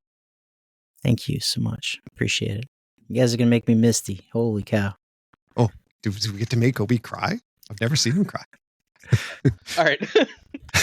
Nick, Why should people follow you? Chaos. Really, when you come to my stream, you're going to see a man that is barely hanging on by the tiniest thread. I don't know how I end up making any of my streams work, and sometimes they do. I guarantee you there's going to be some technical issue because something that worked did not immediately afterwards. But I do plan on streaming more.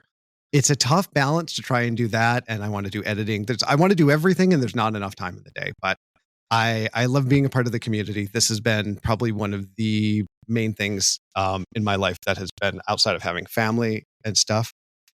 It's been phenomenal. Like 10 out of 10. Absolutely love it. And I'm just glad to be here. So if you can, you'll catch me here in one of the chats or on my stream one of these times. So I hope to see you there.